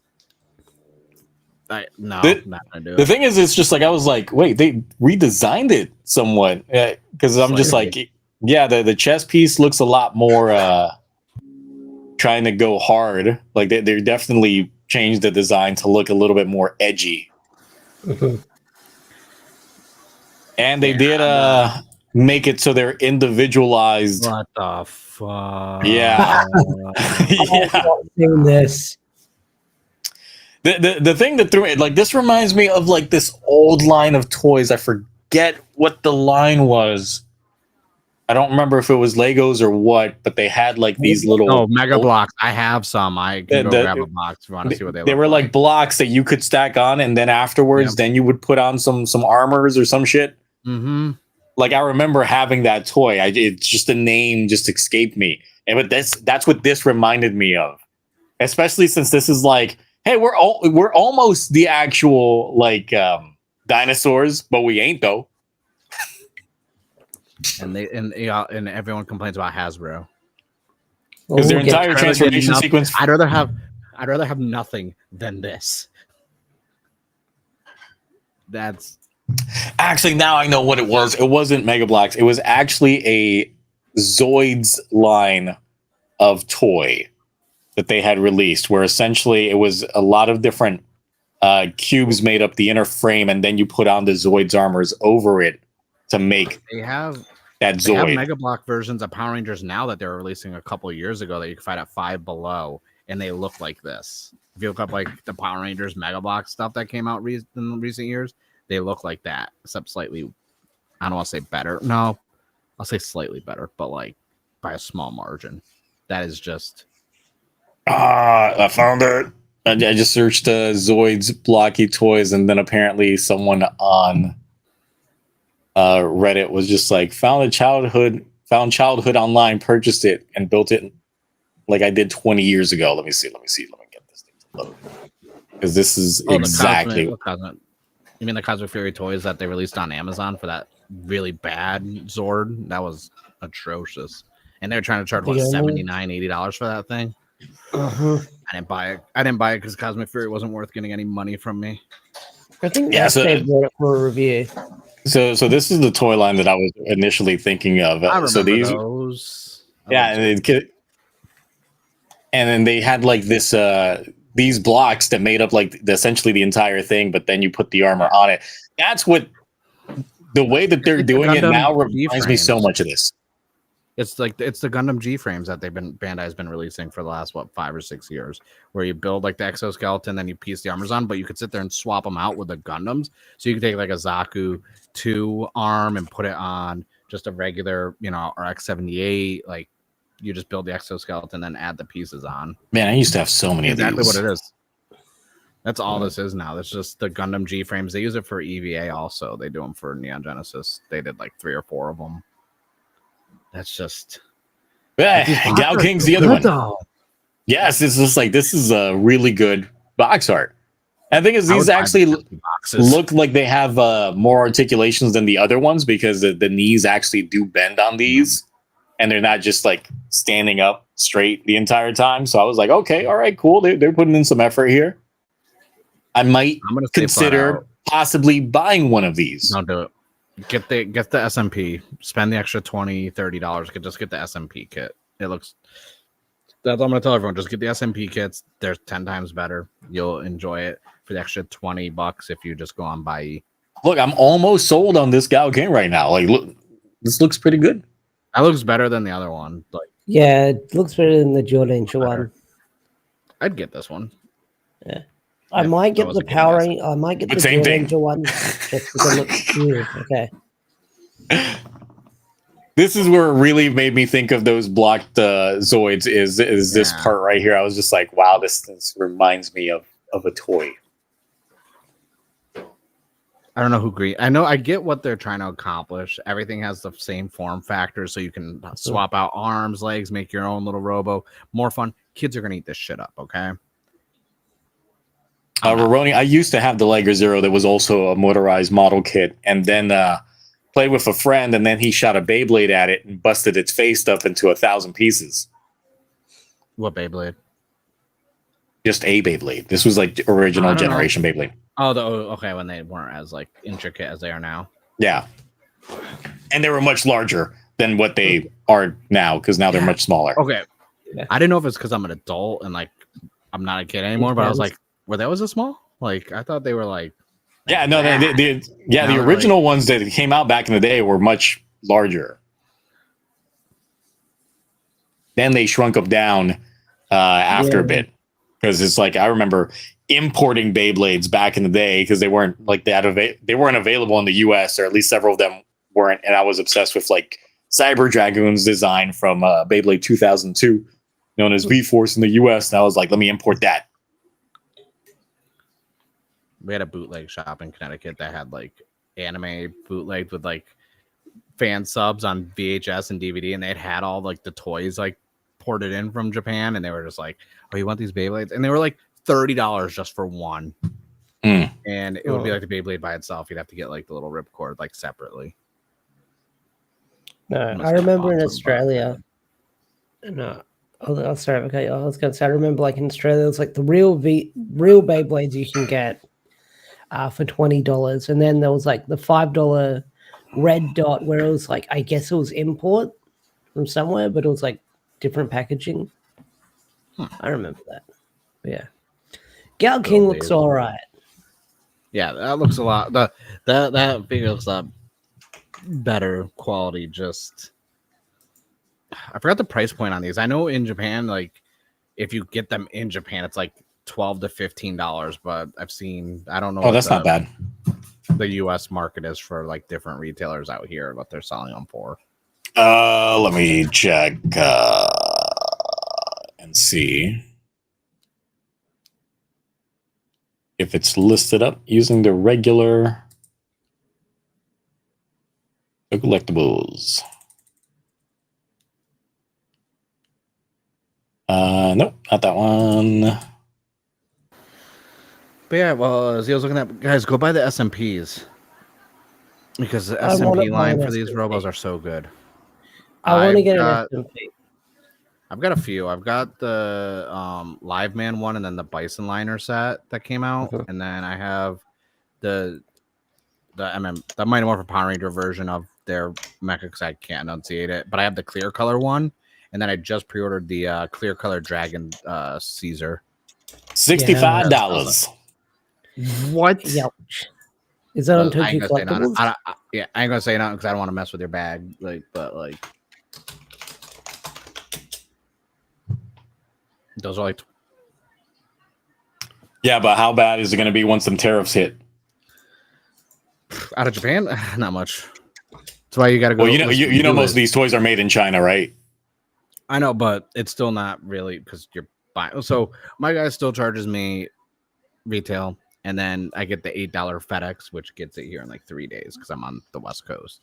So I'm still not complaining about the pricing. But even with like for that price, you can get like 4 of them. It is expensive to bring them in. I'm just saying, like, yeah, the shipping is going to end up raising the price dramatically. So for the quality of those, like, that's not. Dude, you can probably get on buy some of the DX versions for the same price. Now, how big are these? Are they like the size of like Bundrio? Let me tell you real quick. Because that's the thing. If it's like the same size, because if BUND was originally released with this line in mind. I don't know how big BUND's like toy I found it is. for $20 from a US reseller. Oh, with a 20% off. No one has any of the dimensions on it. I know they're not big. They're not the size of a DX because didn't they already release other? Well, they did. They were in the Tokyo and Gokyo. Yeah. But the thing is, since they're interchangeable with BUND, I'm like, how big is BUND? I think they're also interchangeable with Tegasword as well. And there's no Tegasword's not that big though. Since Tegasword's got those little portions on him that look like they're clippable with all the different attachments and things, and it looks like it's the same type of clip that they've got for this, then yeah, it's probably that. Actually, I found someone who actually has it and is reviewing it, so I will compare how. So they better pull out that measuring tape, that ruler. It's well, the boxes are decent. Hold on, I gotta mute the video because the person talking is one of the most obnoxious people ever. Don't worry about it. I mean, we can't hear it obviously on our end, so. Well, I'm not gonna say it. Apparently, they're very similar to the DX size. So the weird one with the trains, with the the erect train on it, it's the same size as the DX one that got released. So they're not small, but just so if they're that size, why is their quality just so?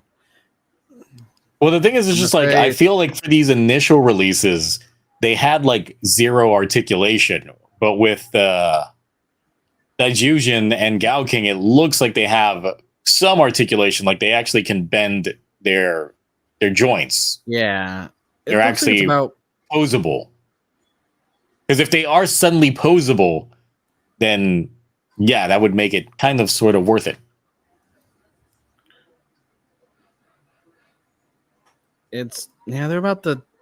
I mean, I also have no desire to mix and match between these things. Yeah, it looks like they're about 11 inch.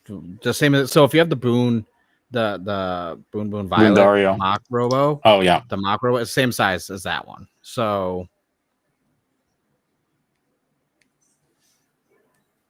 I might get one. I'm probably going to get one. Yeah, I'll probably get one on like Bai or something. Yeah, no, because I can tell you right now, I'm Bai because I have Bai already open because I always do because reasons, rational reasons, obviously. It's they're cool, but like I don't know, I still would rather get SMPs or. But for the lazy person that doesn't want to build Plamo. Yeah, but like the quality. I get it because I don't even have any of mine built because I don't want to build them yet. Well, to be fair, I don't think anyone's. There's only a few listed right now. So the Gokaiyo is like 27. The TokuTonic one's 30. I think it's because a lot of people aren't listing them, but also I just did the English for it. I didn't go and get like the Japanese translated to put it in there so it would show up better. That's not bad. So like 20, I mean, and then because Bai always has coupons and this and that, even getting it. So you might end up paying like $30 with shipping, maybe 35, depending if you have coupons for. But in reality, I don't think that anyone's going to end up posing these guys with their individual mecha. They're going to have them in their confined. They're going to kit bash. Yeah. I was like, but who's going to just for displaying it? Like, I mean, I personally, I see the appeal for kids wanting this because then, they can sit there and be like, oh, well, I want the arm. And then next thing you know, I have them all cool. But like, I'm not kit bashing my shit. So, but the thing is, it's like, I think that they might end up redoing the universe robos that they already have. Because yeah, the frames that the ones that have currently released have, there is indeed like no articulation within them. They just are there and that's it. Their knees don't bend, their arms don't bend. They just, that's it. But with these, from the looks of these images, they are much more articulate and they can actually be posed in like they have joints. Mm-hmm. It looks like that. I display everything to like visually appealing. So like I want something like the SMPs or the DXs because of the quality. Mm-hmm. And it's like, it's kind of like with Gunpla. Like these seem like entry grade compared to like getting a high grade or master grade. These are like the lowest ones you can get. And I'm like, that I personally think from a detail standpoint, I don't think they would look good on display for me personally. So that's one of the things. Like I was like, the interchangeable parts, I could see the appeal of that. That is actually a nice gimmick and also to have everything the same height and the same form factor, because Bandai changed their form factor for their SH Figure Arts for Kamen Rider back during Saber. So if you have all the stuff that released before Saber, they are not as tall as the ones Saber and later, which is why now whenever new ones come out for like older seasons, I'm like, well, I got to get the anniversary ones because I don't need these older ones that are smaller. I need things to be the same size and, symmetrical on display, which is why I like mini plas and Udos. I mean, now that I'm looking at this, I think the box art is misleading. Why? Which one? So for all of them. So, yeah. So essentially, let me share the screen again because I've closed out of it. That's what I was saying. Which one? Because you close the screen and leave it in the bottom corner because you all squint and be like, Yeah. No. So looking here, because obviously you see this like joint here. It's not there. But yeah, then you go here, and I'm just like, no, there's nothing. No, there. They could twist side to side. Like the left leg is twisted a bit, and even looking at the arm, I'm just like there's nothing there to insinuate that this actually moves. So it is literally just staying still. Yeah, that's why I was like, oh, the older ones I knew they didn't move. Box is a big fat phony. I don't want it anymore. All right, I thought I could pose it. If I could pose it, then I would have been fine with it. But I guess I can't. It's the Boon Boon Robo all over again. We're like, they don't move, don't pose. It's like, moral of the story, get yourself some mini plas or SMPs. They are fully articulate and they are amazing. The end. So sad. All right. So what other news happened this week? What do you want me to start off with? Comics or toys? I'll go into toys because we showed off the Jill Ranger XD Robo line, so I'll do the one that Hasbro and Playmates recently revealed. So let's see, screen. Yeah. Let's see. Window. Okay. Here we go. So Playmates is releasing their own figures. So this is the first wave we're getting. There's more to it. We'll go into it in a bit. But yeah, this is the first wave we're getting. Oh. I don't like it. Yeah, I don't like it either. This is also what it looks like here. Oh my god. It's bad. Yeah, and you have to buy them all separately as well. like they did with whatchamacallit, Voltron. But they're gonna be what, like $7 or $8 each, right? They're gonna be cheap. 17. We've got the article here, we can read it out. And then the big one that I think put a lot of sour taste in people's mouths is this one. Hey, they're back again for the fifth time. Yeah, why are they like so wide? You know what's funny is I got the Hasbro ones at Ross's and they were clearance down to like $2.99 each. I've seen like Legacy of Nerd Post videos about it. They're like, hey guys, I have one of them somewhere. Still in the box. Never took it out the box. Yeah, I got a green one. I got was it the green or the White Ranger one signed by JDF? Nice. Like because I got mine at like Ollie's, a discount store that once again they just take up all the inventory of what didn't sell, and it's just like, there it is. Yeah. Do you have Ross's near you or just Ollie's? We got Ross's. Check Ross's because all those fancy Hasbro high end like Transformers are like $20 there right now. Like the Grimlock and this and that, like the nice ones, they got them there. Man, I'm still like, these look like ass. Like, who would want this? Kids, but I don't think kids are gonna want it. No, the kids definitely. There's better toys out there. It sucks that the toys from like YouTubers are better quality than this. At least their weapons are painted. Yeah, that's one of the pluses. They're not gray weapons. I would just get those for the Yeah, weapons. but their bodies, they look like they are literally Ninja Turtles. Yeah, they got the build of a Ninja Turtle. literally. I don't even want to say what they look like. They're built like I don't. Well, the ASJ one is accurate if the build is correctly. I mean, to his current build, yes. His current build, I mean. I appreciate that, Ash. That was a good one. You're welcome. But there's also other things we're getting. I'm jumping all over the place. So, do they have better shots of that Megazord though? Because I'm just like, no, because like the shoulders weren't even. Yeah, they're not up on there. It also looks like it has no articulation. It looks like one of those toys. No. Oh God! You could tell. You could see the T-Rex legs, how it bends. At least there'll be some movement in the legs, but that's it, nothing else. Yeah, that's why get the S&P line, as Markowitz says, or the Zap line if you haven't tracked down a Zap Megazord. Dude, the Zap ones have been dropping in price so much because there are some quality issues, so be careful if you do want to get a Zap one. But we're also getting other things they revealed in the press release. Let me just go open image in new tab. Okay, so we're getting we're getting a blade blaster that will go for $20. It will have 20 sounds and phrases with lights up with every blast. So they'll be doing roleplay items for that.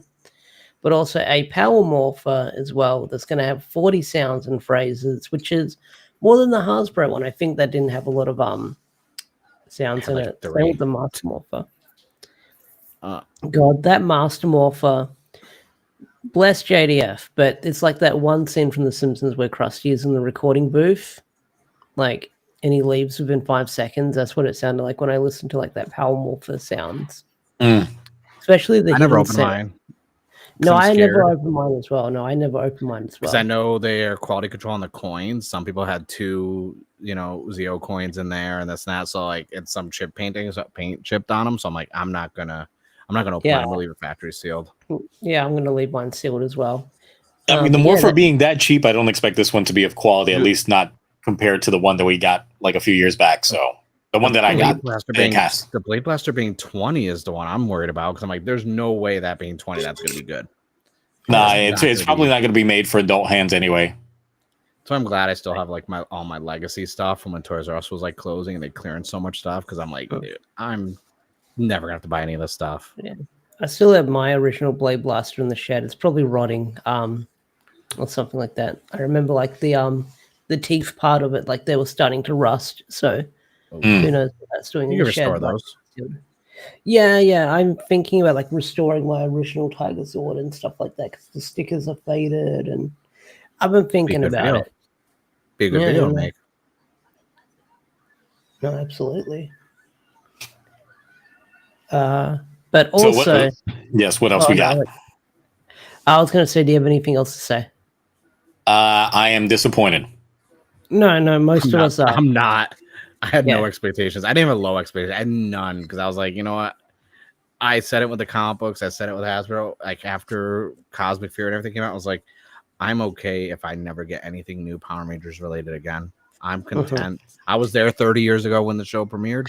I got my fill of Power Rangers. If anyone else cares, that's on them. For me personally, don't care.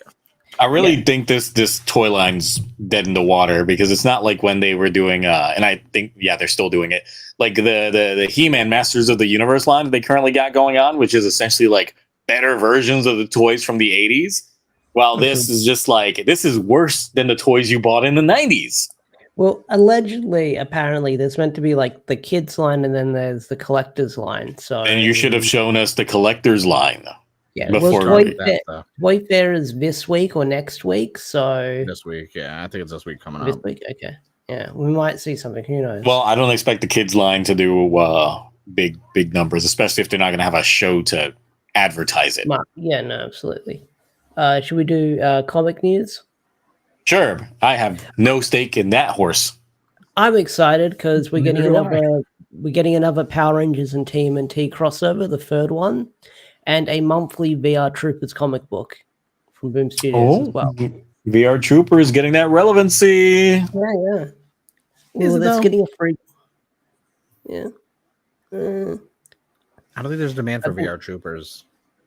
I mean, I guess it's just like they're just pulling out Saban properties at this point that they can actually work with. Well, like Ryan does done great with the TMNT Power Ranger crossover. Those have been good every time. But VR Troopers, because there's a free, like Ash was starting to say, there's a free comic book day coming out on May 3rd, which is the first Saturday of May, free comic book day. I just don't think, like, I have VR Troopers stuff still in the box. Like I collect a lot of stuff from the 90s, and I don't think there's a demand or like a need for people like, I want VR Troopers. Now there's people online that want more Metal Hero stuff being released on Blu-ray, and so that, but like VR Troopers so obscure because the show didn't even last that long.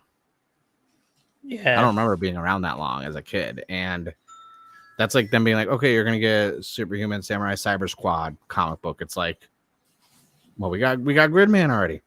Like, I mean, essentially, the show was going to end up getting another season, but they were like, nah, pass. And then they just ended up going with making Big Bad Beetleborgs instead. Ooh, that, and they burned for like free. Oh my god! And then he died. Wow. And then you died. Yeah. So what was I saying? You were saying that the show went through burnt for a lot of footage. It burnt for like 3 different Metal Hero series, like Metalda, Spielman. Yeah, which is why they always had to like separate the team in every episode. That's why I've been rewatching VR Troopers because I've never seen it before, so I'm like going back. Yeah, Ronnie's right. It did have 92 episodes because I was like, I could have sworn it was 2 seasons. Yeah, it was 2 seasons, like 50. That's like 50 but okay, 92 episodes in the 90s is like, that's not much because we were getting like shows like. Yeah, but those were like those were syndicated shows. And I mean, this is a children's program. The Next Generation. You can't compare like Saban properties to the Next Generation. That's why I'm saying, like, in the 90s, that's like that's a lot of episodes, but at the same time, it's like not like original like first 2 seasons of the Next Generation were hot garbage, and it's a chore trying to watch through them. We don't talk about those. Okay, I'm never rewatching those, but no, from even like so many shows had that they were bringing over had a lot of episodes, but it wasn't like they were filming 90 plus episodes, with all the footage and that, so it was easier for them to turn out 90 episodes. No, and I get that, but if we're getting VR Troopers, that means Hasbro still has the license to probably something like Big Bad Beetleborgs and hooray. I could see, because like with the VR Troopers, it's more of the lore within the Power Rangers Prime comic story. So it's probably something within that universe. I don't know if we're getting our own like VR Troopers spin-off comic book. I think it's them being set in this new Prime universe, and we'll see where that happens. But yeah, look, if they do a horror spin-off that's based off the Hillhurst like mansion, like the Hillhurst Manor from Big Bad Beetleborg, I'd be all in for that because that's like the best part of VR Troopers is that. I mean, not VR Troopers, but Big Bad Beetleborgs. I know what you meant. Yeah. Yes, the monsters, like the shenanigans that they got into, like on an episode by episode basis, was like the reason I still bothered keeping up with the show during Toku Rewind. Because I definitely wasn't in it for the Beetleborgs. I know it's monthly, but obviously we know TMNT Power Rangers 3 is not going to be a full ongoing. I don't think VR Troopers is going to be ongoing either. Did they say how many issues? They said ongoing, but we'll find out how long it's going to last. I'd say it's got maybe a year in it at least, 12 months. Yeah, I'll say maybe 10 issues, not including obviously the free comic book day one. Yeah, but I'd say maybe 10, maybe 13, because it is Boom. You never know. They don't like to cancel stuff.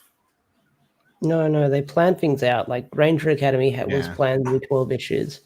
TMNT, even though we don't know who's on it, like no doubt about Ryan's going to be brought on it. Yeah.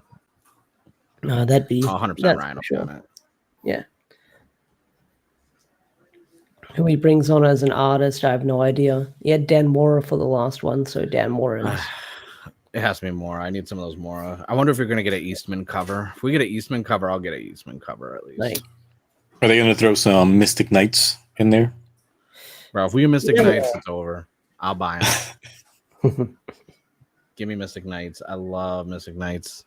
I still got some merch that I bought on eBay a year or two ago from them. I have some McDonald toys from Mystic Knights.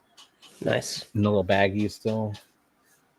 Bring back the OG of the OGs, the fact that they actually like did everything, not relying on footage from somewhere else.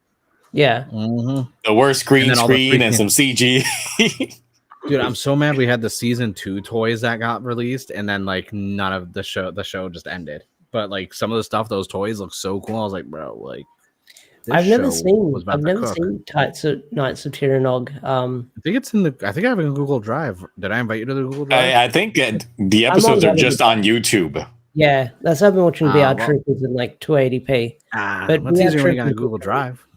No, I'll watch it. I mean, the qualities of just about every rip I found of Mystic Knights has been ass. No, I did some upscaling a little bit just to polish some of it, but it's still trash. Like there's no like I was able to polish 480. That's it.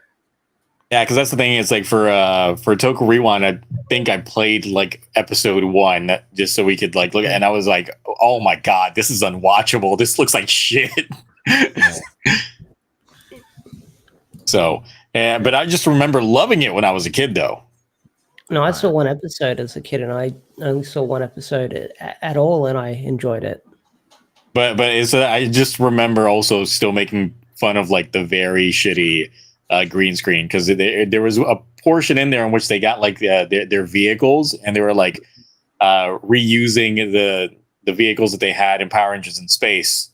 But while they were driving them, you saw the people in the background were clearly like green screen people pre-shot that were chasing them and then falling over themselves trying to chase them as they were going away. And it was just like the worst footage ever, but it was still like ingrained in my head of just how bad it was, to the point that it was good. It was like hilariously bad. I'll try and get some of my Mystic Knights toys out of my totes for next week to show off, because I had a love-hate. The nostalgia goggles were so bad for that show, because I was just like, oh man, Mystic Knights. And when I found it, I put it on the Google Drive. I was watching it. I was like, this is really good. Then I was like, this show isn't as great as I remember. Then I'm like, I'm going to buy some of the toys. Let me go on eBay. Then I was like, damn. The fact that people kept a lot of that stuff still mint sealed in box and how much they were asking for, I was like, y'all know this is Mystic Knights, right? Like, the price tag, that's a little high. Like, you got to move the decimal point to the left 1 or 2 more spots. They're like, we know only a handful of folks will appreciate this, so they will pay top dollar. Oh no, that's get it. Some that's of that. The whole, like, for the right person. Like, if I love the show slightly more, I probably would have spent some more money on them, because they had some of the season 2 stuff factory sealed still, even though we never got season 2. And I was like, damn. They had some of the dragon stuff. They had a dragon cannon and this other stuff. And I was like, oh, I want the dragon cannon, which kind of looked like, remember the power cannon they released for Power Rangers? The big one that like launched little white like plastic balls out of it. It was basically a reskin of that for Mystic Knights, but they made it smaller. And I was like, I see you guys recycling your toys. Smart move. Man, the one thing I like about this cockpit overlay, it looks like I'm reaching into the cockpit as I'm opening up my mini fridge to grab something. It's like I got a mini fridge in the cockpit to get refill on drink. Good old overlay work. I put in a lot of work into my overlays. Nice. No, I can see. But yeah, that's all the news I have. I don't think there's anything else. I mean, I'm looking forward to the VR Troopers free comic book day, but I'm more also excited for Ultimate Marvel Incursion. Oh, that's gonna be a good one. Yeah, Miles coming into the Ultimate Universe. Yeah, otherwise, then that pretty much wraps up a lot of the things we had going on, because there's really not too much out in the world, at least outside of the the other stuff going on with like DC trying to revamp their games department, that kind of shit. They canceled the Wonder Woman game apparently. Ash, I have all of Mystic Knights right there in Drive where you could just, and it's in order, so you could just hit play and watch them all. Nice. I think I've got the Drive saved somewhere. Yeah.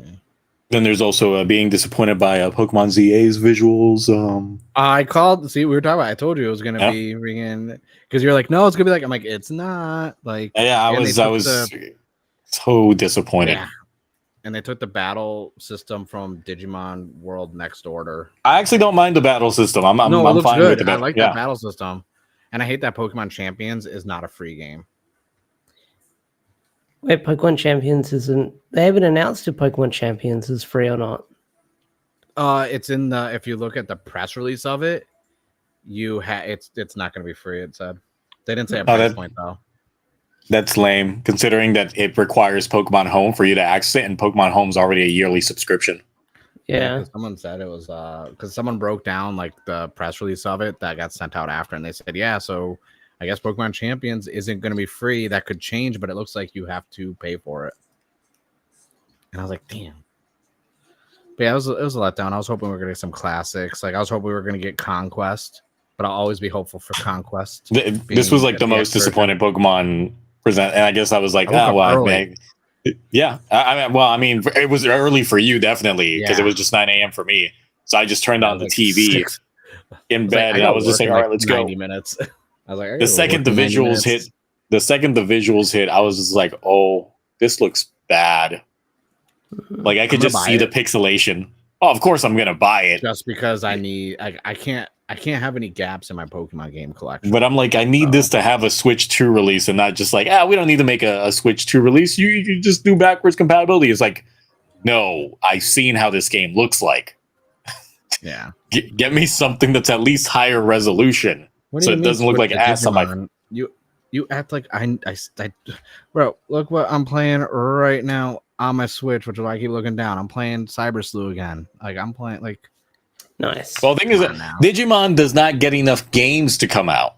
So that's the thing. Yeah. It's like once again, we got the new Digimon story coming out, but it's been like Digivice 10 years since the last one came out. So yeah. Well, I mean, we got like I didn't mind. I still think everyone should play Digimon Survive. I think it got a lot of unnecessary hate. Digimon Survive is so good, especially on New Game Plus. It's even better. I tried it up with more dialogue options. It moved a little bit slow for me. I wasn't expecting it to be like a visual novel. Well, the first 5 chapters are really slow because it's setting up everything. Once you get 5 chapters in, the pacing of it is just it ramps up. And then New Game Plus, you can fast forward a lot. But New Game Plus gives you a lot more dialogue options and new paths and new Digivolutions to get. So it's, yeah. But Digimon doesn't get enough releases from they don't have a consistent game release. And they have a lot of classics in their repertoire that they could do remasters of. We still have Digimon Story or Digimon World 1, 2, and 3, which were perfect Digimon games.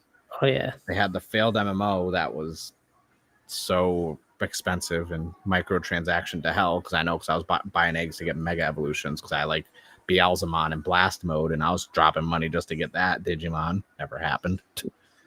But yeah, Digimons, they need more games.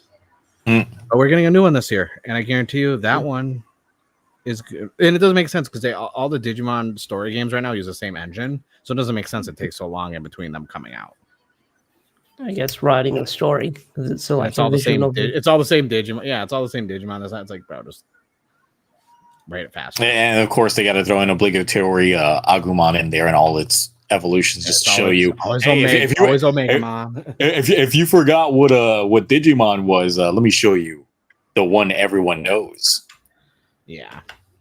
Also, they are on sale on Steam. They are on sale on Humble Bundle. I have literally Digimon. I mean, physical for the PS. I have all of them on every. Yeah, they stay on sale because I bought it physically like when it first came out, the first one, Cyber Sleuth, and then on the Switch I got them digitally because they released a combo pack, and it was like they're cheap for like $15 or $20 or something like that, and I was just like, yeah, I'll buy it. Yeah, no, I bought the first Cyber Sleuth on Vita, and then I bought the second one on PS4. That's how you know that shit's old. That shit was on Vita. Oh, I still have my physical copy on the Vita. One of the few games I own besides Freedom Wars and Hyperdimensions and Danganronpa. Dude, I love Digimon. I like Digimon more than Pokemon, honestly. I would say that Digimon had the better anime, but Pokemon did have the more addictive games. But that was like back then. That was like way back when. Well, Digimon World, the first one was really good. I think Digimon World 2 and stuff was a lot better because like the whole island management and having to go recruit, that was too complicated for a kid to do. Because there was some stuff we had to do some crazy shit to unlock certain stuff. And even with like the card game, I feel like the Digimon card game was always overly complicated. And it still is. Like, I love the new game, but it's even more complicated than it was before. That's why most people are buying it to collect. You don't see major tournaments being streamed for Digimon. Pokemon has always had the best TCG. Even Dragon Ball card game has been like overly complicated, except for now with the new Super Fusion World, it's a lot easier to play for one. So I'm like, good. Everyone should look at Pokemon from a TCG standpoint and be like, how can we make this easier to play and more entertaining? But Digimon needs to work on their games so we can have more. They had a chance. And same with the Yokai Watch. We need the Yokai Watch back. I will never you gotta get level 5 to get off their shit. They said, well, they have that one game that is coming out here that's basically a Yokai Fantasy Life? Well, I don't know what it's called. Well, Fantasy Life is like the next game that they're releasing that they've pushed back the release date like 5 times. Of course they did. So yeah, it's like I don't know what's going on with level 5 right now. No, it's not Fantasy Life. That's not it. It's what's something, because it's a Switch game. I mean, so is Fantasy Life. Oh, I just pulled up Fantasy Life and it said it was like, it's called Holy Horror Mansion. Oh, that other game that they showcased off during their direct that I was just like, that's probably never going to come out. Like this rate. Apparently it is.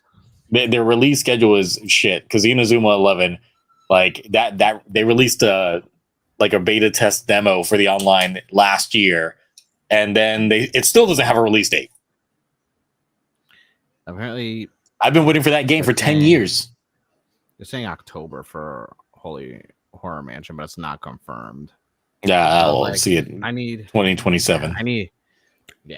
Set for this year, but it's not gonna happen. I have legally obtained physical copies of all the Yokai Watch Switch games, but I also have patches for them that I downloaded to make them all in English, so I could enjoy them that way. It could have been good. It had potential in the States.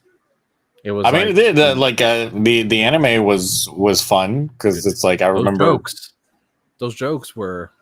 It's like watching a Shrek movie. There's jokes for kids, but then us adults could be like, "Oh, that's a double entendre right there. It's a little innuendo." I respect it.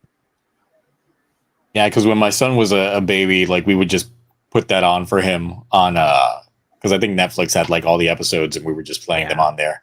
So I would like, and then they took them off, watch them, and I was like, yeah. The only way to watch them now is if you have Disney DX, which is free, but you have to log in with your cable television provider to access it. Monster Hunter Wilds. I know Ash is playing it. I'm purposely holding off because I'm holding off. Because I don't want there to be like an announcement that it's going to get like a Switch 2 release because that's where I would want to get it.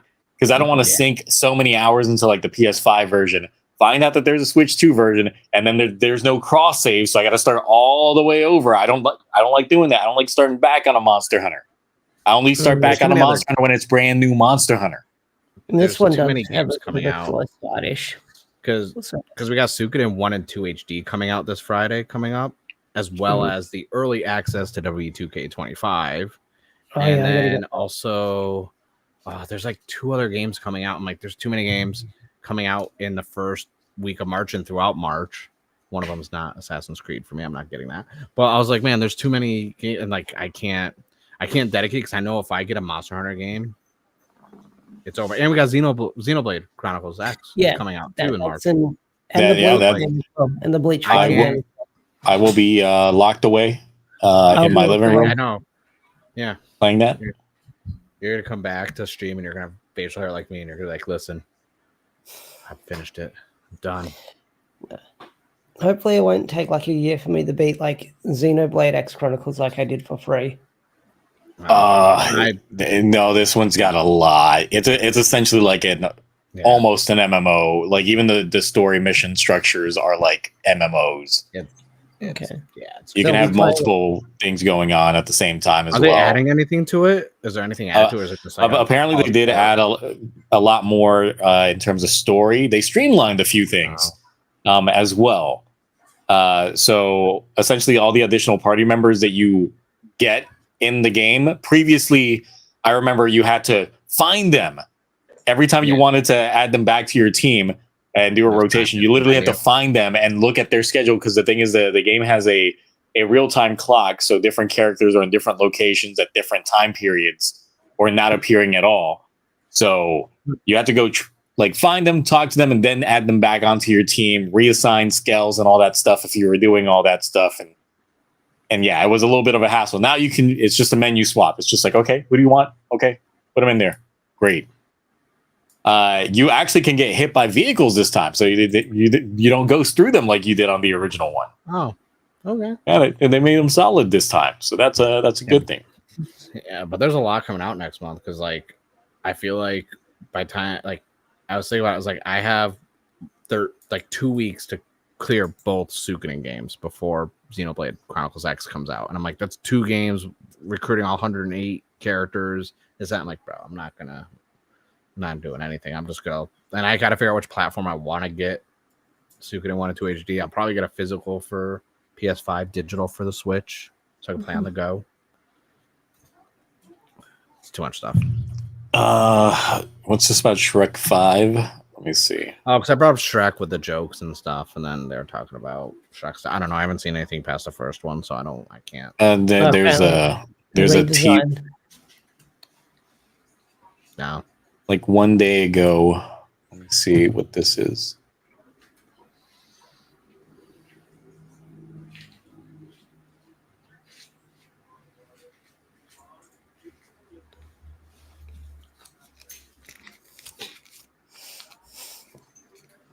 They just look more realistic. I don't have a problem with this. Yeah, well, the internet does. I mean, graphics improve over time. You can't just keep like base character models from like the early 2000s and expect it to like still look good. Yeah. You got to up-res that shit. You got to show that technology going to work. It's like Toy Story. Like I remember when was it? I think it was like Sony trying to claim that their graphics looked like Toy Story graphics, like during that time. And it's just like, I mean, if you ever went back and watched Toy Story 1, it's just like, yeah, no, that doesn't look as good as I remember. Like in the memory banks, I was just like, this looked good. Then you rewatch it, and it's just like, nah, this doesn't look good. No, I've been looking like at the visuals in Kingdom Hearts 3 for Toy Story World look better than Toy Story 1 and 2. Like, easy.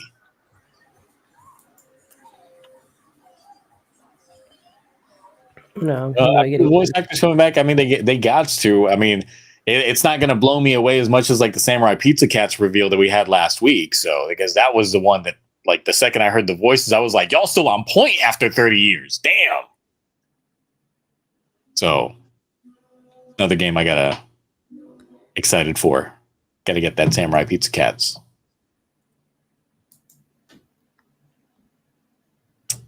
Yeah, so I mean, there's enough games coming out. For Dragon Quest, I still haven't even beat Dragon Quest 3 HD 2D because I thought they would make the battle system fun. I didn't care for the battle system back in the day, and I still don't care for the battle system. Like, I was hoping that they would evolve it, but it's not an engaging battle system for me. So none of that. No, anyway, I think that's it. Yeah. We haven't got anything else. None really to pad out time outside of me leaving to play Marvel Rivals after this. Yeah, I might jump on it. I might jump on it a bit. I'm gonna get my watching. All right, cool. Then yeah, I guess that's it. We had some more shit to talk about next week. maybe some fun and games. We'll figure it out. We'll see what's going on. If I got time, I'll work on a new intro for these streams. For all that, I mean, it took me like a little bit to get the ones for Twitch up and running. So yeah, we'll see. But now that for Toku Rewind, all we're watching is Mebius because we finished Changerion last week. It's like, well, it's just going to be 3 hours of Mebius for the next set of weeks until we get through it all. Let's watch Blade. Now, so the next rotation for Toku Rewind is strictly Showa. Okay. Oh, that's right. I forgot you do your whole how you do your Yeah. I let people fight for the picks. It's glorious. It's hilarious. I like seeing all the fighting, people taking down other picks for their picks, and then if it lands on something they don't like, they'll re-roll. I laugh all the way to the bank because people are just out there hitting me with the bits, with everything, and I'm just like, how much money did I make from this one night? Oh, $200. Oh, great, bet, cool. You're like, let's start some other rolls again. Okay, and then that's usually how it goes. Very, very fun. Though obviously, yes, we're not going to do Go Ranger or OG Kamen Rider because of the amount of episodes that they have. It would take us forever to get through them all. So that's so many. Not feeling like going down that route. So there's other shows. We can go with smaller shows that, even though they got canceled, were still good, like Amazon and Jacka, or something that we just haven't like. They definitely want to get a little bit more diversity in there in terms of a Toku show, something not from the big three. True. Like I really want to watch Toei Spider-Man on there. Like that would be like my personal pick if I could, because we watched episode 1. And I think the collective of us actually enjoyed the first episode from what was there. It's not bad. It's not a bad show. It's very memeable, but it's still decent. Because I think in Disney Plus, I actually watched one of the documentaries they had of Stan Lee, and it was covering like that particular portion of getting that show greenlit. And that, I mean, technically it spoils the ending and shit like that, but still. Yeah. I was like, yeah, that was still hype. Yeah, I was like, this is some good backstory lore going into things, and the fact that everybody was downing on this except for Stan Lee, he was just like, nah, that speaks to their like that speaks to them. That's something that we can't do, is try to appeal to them when they already know what they like, and they're just taking something that we made and made it work for them. Mm-hmm. It's not like this is Peter Parker. This is their own guy. True. And it worked. So I'd be down with that. There's a lot of different Showa shows out there. Definitely that was the big boom of tokusatsu, in which there was so many crazy suits, so many crazy designs. It is just all over the map in terms of the designs that we had back then. So... But I feel that some folks might be still sticking to stuff from the big three, which I'm like, that's fine and all. But I really just want to introduce some folks to some additional stuff. Like I took a leap of faith with Changerion this last go round, and it was a fun time. We all had fun. How are you guys liking Mebius so far? Right now, I would say it's probably my favorite Ultraman. Okay. After seeing everything else, especially since we got to the point in which Mirai was revealed to everybody as Ultraman Mebius, and that changed the team dynamics, and that was something that I was like waiting for so long, especially watching something like Orb, was just like, how would the character dynamics change if they knew like their identity? And you see the team symmetry just shift so much more, that just makes the supporting cast much more monumental to everything going on. So yeah, it's like we'll see how it continues. A lot of people put it up there with like their top ones. Like I didn't finish at the time when I did my Ultraman ranking, so I was like, I didn't finish it, so I can't really give it. So as I've seen so far, and I put it lower than some other things, and everyone's just like, no, it's the best show ever. I'm like, I didn't finish it. By the time I finish it though, it's actually really good. I liked it. It's a good season. I mean, comparing it to the other shows that I watch, like right now, it is like getting up there, but we'll see if it ends up sticking the landing towards the end. So, because it's like we're only in the 30s of the episodes, so yeah, and that's before they started making the season shorter. Yeah, so there's a lot still left in there, and they could fumble the ball. But right now, I'm enjoying this a lot more than some other stuff. So yeah, nice. But now without Wild and Crazy Changeri on, I just don't know. It's just gonna be like all Mebius all the time. I'm not really watching anything like Toku outside of the current shows. Like we found out, I forgot what app we were on, but they had like Nick Arcade on there, so we start watching Nick Arcade. Old school, and I was like, damn, I should have been on that show. I would have dominated. I've just been watching a lot of these documentaries on Netflix. Like I watched the one on JonBenet Ramsey. We watched that last week. And like I watched that, and like God, like I think it was the last episode with the dude that actually like admitted to doing it. Yeah, and then they started playing the phone call. I was gagging. I was like the disturbing detail of everything that he was saying. I was right. I was like, oh my God, I was shuddering. It was bad. And now I'm watching the Epstein one. Oh, okay. Oh yeah. Yeah. No, we watched one about some like family where it was like they were YouTubers and they had like 5 kids and like a dog, and it was like, and it just got added, I think yesterday or the day before. We watched that and then some other ones, and like I'm just constantly being like, all right, let me put some of these murder docs on. It's good time killer. Plus, you can still play games and just listen to it. You don't need to like stare at the TV while you're watching it. Yeah. And then I also watched the Jerry Springer one because that was recommended to me, and I was just like, oh, okay, let me watch this one. That's in my list. I haven't gone around to watching it yet. I added it to my list, but I haven't watched it. I still really like how they ended the Jerry Springer one, because the guys literally, like one of the guys that they're interviewing is just like, look, without these particular cases, like there is no Netflix documentary. You guys just wanted to get some sound bites of us talking about this part and this part and this part, and that's it. But if that wasn't it, like you might as well just roll credits now because you got what you wanted, and that's it. And then they start rolling credits, and I'm like.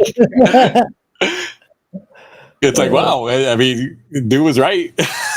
The brain rot I got watched. I should not have been watching that show as a kid. I mean, yeah, that was must see TV. Like it was on right after school as well. Like after school, it would be like Power Rangers, and then after Power Rangers and like Batman the Animated Series and Gargoyles, it would cycle into like Jerry Springer reruns. Yeah. Actually, no, Jerry Springer would be first because Jerry Springer would be on at like 3 p.m. and then they would start like the afternoon Fox Kids block afterwards. You're not home yet. During school for me, unfortunately. But then after they had that whole ruling about Saturday morning cartoons and shit like that, and Fox Kids essentially died. It was just Jerry Springer on like every afternoon until The Simpsons came on. And it was worth it to watch. Yep. Until it did get repetitive. It's like back when the Maury show used to actually do more than just DNA results and stuff like that. Like they actually had fun stuff. And we had like Jenny Jones and all that stuff. God, the rabbit hole of different trash talk shows. What's their name? Ricky Lake. Geraldo Rivera had a show, but it was like on TV too. Yeah, I mean, he became a Fox News personality for like a little bit. Now he's not. Nope. Oh, and we lost Ash. I guess Ash was just like, yeah, I'm really good. Oh. I think it's just a time for us to leave. Yeah. It's just like y'all talking about trash talk shows. Y'all ain't even this ain't even Toku adjacent. Like it's like we could find a way. It's like remember the one time Ivan Ooze showed up in that one episode of Maury to get a DNA test and then found out that he was. It's like Jerry related to a Ninja Turtle network as Power Rangers, and Power Rangers used Super Sentai footage. Boom, done. Now we can connect it all to Kevin Bacon somehow. There's got to be a way. Gargoyles is coming back, by the way. Strike Hopper Gargoyles is getting live action. That's the rumor. I don't know when. That's getting a live action movie. Be down for that. Disney owns the rights to it, so it's gonna be Disney owns the rights, so it's gonna be trash. But will it be stuck in the Avalon episodes, like the Avalon arc for like the entire film? Because that's the thing. It's like every time, if you were to catch Gargoyles reruns, it would normally just it was just the Avalon. 4 or 5 episodes all the time. Yep. Dude, I want Biker Man. I want Street Sharks live action. They keep saying that shit's happening. I ain't seen it. That would work. That'd be cool. I love Street Sharks. I'd watch that. And Biker Man from Mars. I'd watch that live action too. While you're at it, throw in the Rippin' Friends. Dude, I'd be okay with that too. Give me everything. Everything 90s that was a cartoon, give me live action as long as it's not owned by Disney. I prefer if it was owned by Paramount because they've been getting some good credit for what they've been doing. Transformers 1 was great, even though it's not live action, but from a CG standpoint, they're producing good shit over there.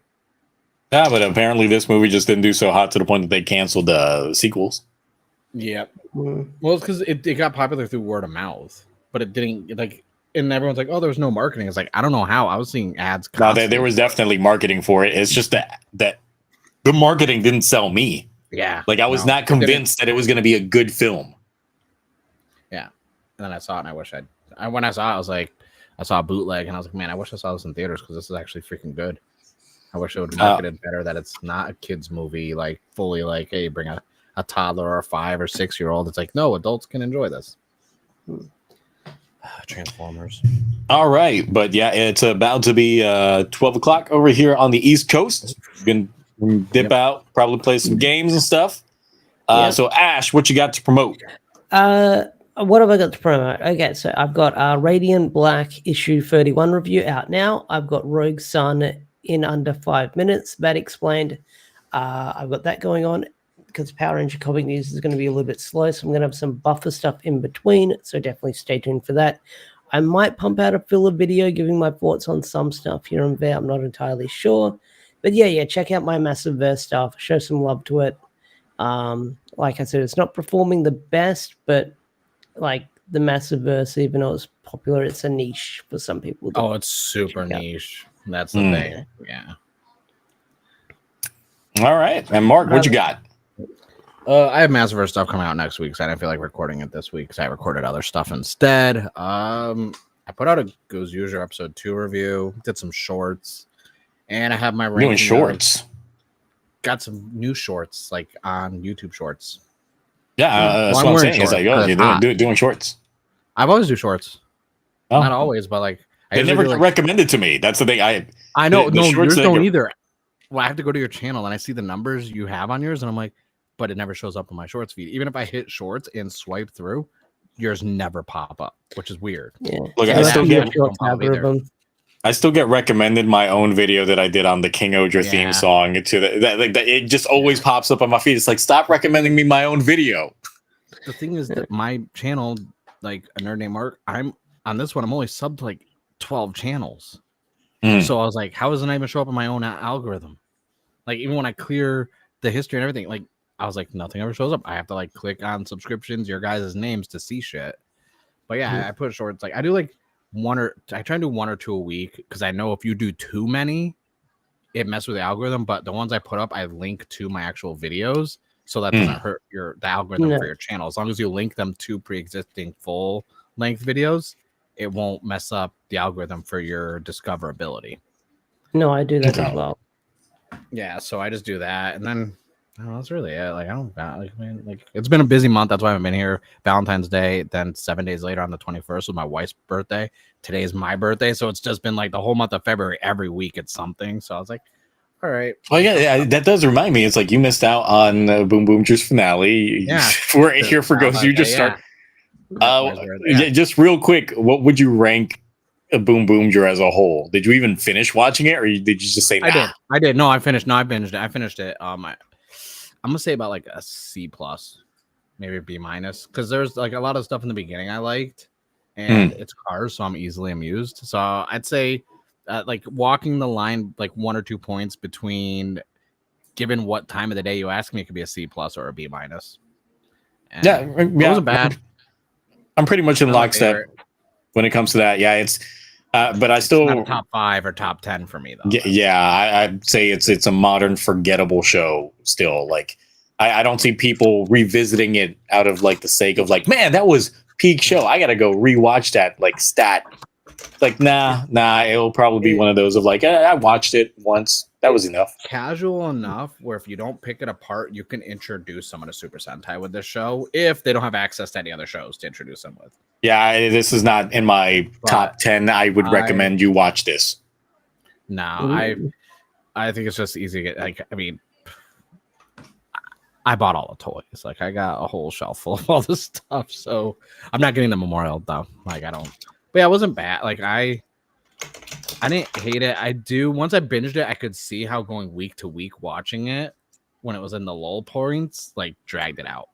You know, so I can see how if I watched it week to week, I probably would have been a little more like, I probably would have been more harsher on my score for it. Yeah, it wasn't bad. I enjoyed it. I don't think it's bingeable. No, it's not bingeable. Yeah, you can feel you can feel a drag. So yeah, like 3.5, 4 hours. That's not that bad of a binge. But no, I couldn't binge the whole season like I did Don Brothers. Don Bros, it works in both formats. Either just picking a random episode from the rotation and then just watching it, because it's like it's different enough with almost every episode that you're like, all right, I'm just in for a ride. Let's go. Yeah. But in bingeable, it's just like, man, it's like you just stay eating because the consistency is so different. From the flavor profile changes from episode to episode that it's just like, yes, take it all. So, but yeah, it was good. I'm starting GoZyuger because I'm gonna start doing videos like Super Sentai stuff where like after I finish the show, I'm just gonna like give my opinion on like the show as a whole because I'm going back and watching stuff. And when my GoZyuger reviews, I've been asking everyone, hey, recommend me like 1 or 2 of your favorite seasons of Super Sentai so I can add it to my list, and I'll let you know if I've seen it already or if I haven't. So after GoZyuger, a lot of people have been saying Shinkenger next. So I want so if I had you pick, because I think you're picking overrated seasons, which I've nothing wrong with that, because Shinkenger is in my top 10. But look, lately I've been trying to get people to convert to the Church of GoZyuger. I've not seen that. Because GoZyuger is the season that was wedged between 2 very popular seasons. And a very popular season and then an anniversary season that became completely like overshadowed it. So it's one of those that's stuck in that cranny that no one really hypes up its praises, but I do think it's worth the watch. And it's one of those seasons that it's forgettable only because of the show that came before it and after it. But the show actually lives by its own merits. Pretty good. GoZyuger is the one with the face thing that they pull down, right? Yes. I like that changer a lot. So what I do is like I have a list on Google, and anytime like when I ask everyone, I tally up how many times certain ones are said, and I moved on. It's like I already started GoZyuger just on my own because I like the suits and the helmets. So I was like, I'm gonna watch GoZyuger. Why not? And then Shinkenger just moved up the list, but the other ones other people are saying are like Deca Ranger, and then everyone's like, oh, you got to watch Die Ranger. I'm like, of course I have. Like, I want to rewatch it. Like, what are you trying? I was like, I'm trying to watch new stuff. And then GoZyuger gets brought up a lot. A lot of people say I wasted time watching Lupat, but I didn't hate it. I enjoyed it, actually. I like the suits. Well, the thing is, obviously, if you like Die Ranger and you like the martial arts, then you're really going to enjoy Geki Ranger because you got like the mentors in there that do different types of kung fu that they teach on there. And even the villains have their own like techniques that work very well. Because because I watched a lot of older stuff too. Like I've seen Jetman, Live Man, 5-Man, stuff like that. So it's like jumping up to more like within the last 15 years or so for 20 years for shows. But yeah, GoZyuger's up on the list. I'm gonna watch that probably after Shinkenger, unless because I still ask every. I mean, it would make sense because since it came right after, then you can watch the crossover, and it would make sense. I usually just watch. Yeah, because I saw the GoZyuger GoKaiser versus thing, and I was like, I don't know what's going on. I don't understand this. Yeah, I was like, I probably should have went back and did that. So I was like, all right, but I'm trying to get more like seasons. So, but like GoZyuger might move up because like I'm not gonna pick the next one until I finish Go Under. And honestly, like I'm not watching these like a full show in 4 days. It's gonna take me like a couple weeks. Like I'm not trying to. I don't have time to binge. Like I'm like, all right, I'll finish one new show a month maybe. All right, cool. Definitely managed to add more time to it with that last little bit. But yeah, I've got stuff, I guess. Things. Yeah, stuff and things. Still working on GoZyuger. I'm probably just going to rock an episode 2 and 3 review together. But I'm caught up with Gavv now, so I can go back to actually doing single episode reviews again. Because God, I was burning myself out trying to do like the coverage on 2 to 3. Yeah. Like it's too much, especially in the rewatch portion. It's much easier when I'm reviewing a show and I just have the one episode to watch. But like Gavv, Boom Boomger, and like before that, like Gotchard, where I technically rewatched all of those episodes for it. I was just burning myself out binging some shows that have no business being binged. Because once again, it's like Boom Boomger for that final like review. It's like I binged those last set of episodes as I was like typing up like the recap portions and like making sure that the ratings that I felt for those episodes were right. But I was just like, oh God, I hate this. I hate this so much. So just covering 2 episodes of Gavv last time was like, okay, this is good. This is easy. No problem. Well, it was easier when the arcs were kind of like 2 episode like with each other, but then sometimes they're like sneaking like a third one. Yeah. So it's like, yeah. Well, I mean, they definitely have been changing up the formula with Gavv because it's no longer doing the 2 episode arcs, or if they are, then there's another arc that definitely is the overarching narrative that they got going in there. Yeah. So it works out. But yeah, otherwise it's like, yes, GoZyuger is going to end up coming out sooner rather than later. Not waiting until the episode 5 mark to do that one. Because I'm enjoying what I'm watching so far. We'll see if it hits a brick wall or not. But right now, Akiko's cooking. So, and it's my own self hype because once again, this is like the most optimistic I've ever gone into a new show. Because even Down Bros, I was hesitant jumping into when it had its initial reveal, and because of how I remember the downward trend of Inoue's work. Like we got tired of the Inoue formula. If you were watching Kamen Rider back in the day, like Heisei 1 was like nonstop the Inoue show. We had some deviations like Benno and technically Kabuto to some extent, even though he still dipped his foot in there. But otherwise, almost every other show had Inoue DNA in it during Heisei 1. So it was, it was just too much. But then Down Bro surprised me. So we'll see. Sure. But yeah, GoZyuger's still good. Gavv's still good, regardless of the pacing that it's had. Hopefully, this is just a slight misstep, but we'll see what's going on. Yeah, because I mean, some people did tell me that essentially the next episode is supposed to be the proper debut of Blizzard Sorbet, and I'm like, what? Proper. Yeah, you can't debut. It's like, how do you do a proper debut after it's already debuted? It's just like, was this just a teaser? This was the teaser trailer. Yeah, if the form happened at the end of the episode, I'd get that as the teaser, and then the full debut is when like he gets the whole. Yeah, no, but he won. He crushed him. Like a teaser is what they did with Bujin's sword. Remember the little lightning strike in the rain? You can see the flashes. That's a teaser. This was a debut, a full fight with a finish. Like, no, that's not. That's a debut. That's not now. Plus, I'm still like wondering, since it keeps melting, it's just like, are they just going to carry a cooler filled with ice cream? Like, it's like, all right, we got you. Ugh. He's getting beat. Right. He has to like time out, and he runs over and eats an ice cream real quick. Yep, just pops one out because he's got to use it before it melts. It just won't hang around like a regular Gochizo. Yeah. So he can't even just have some.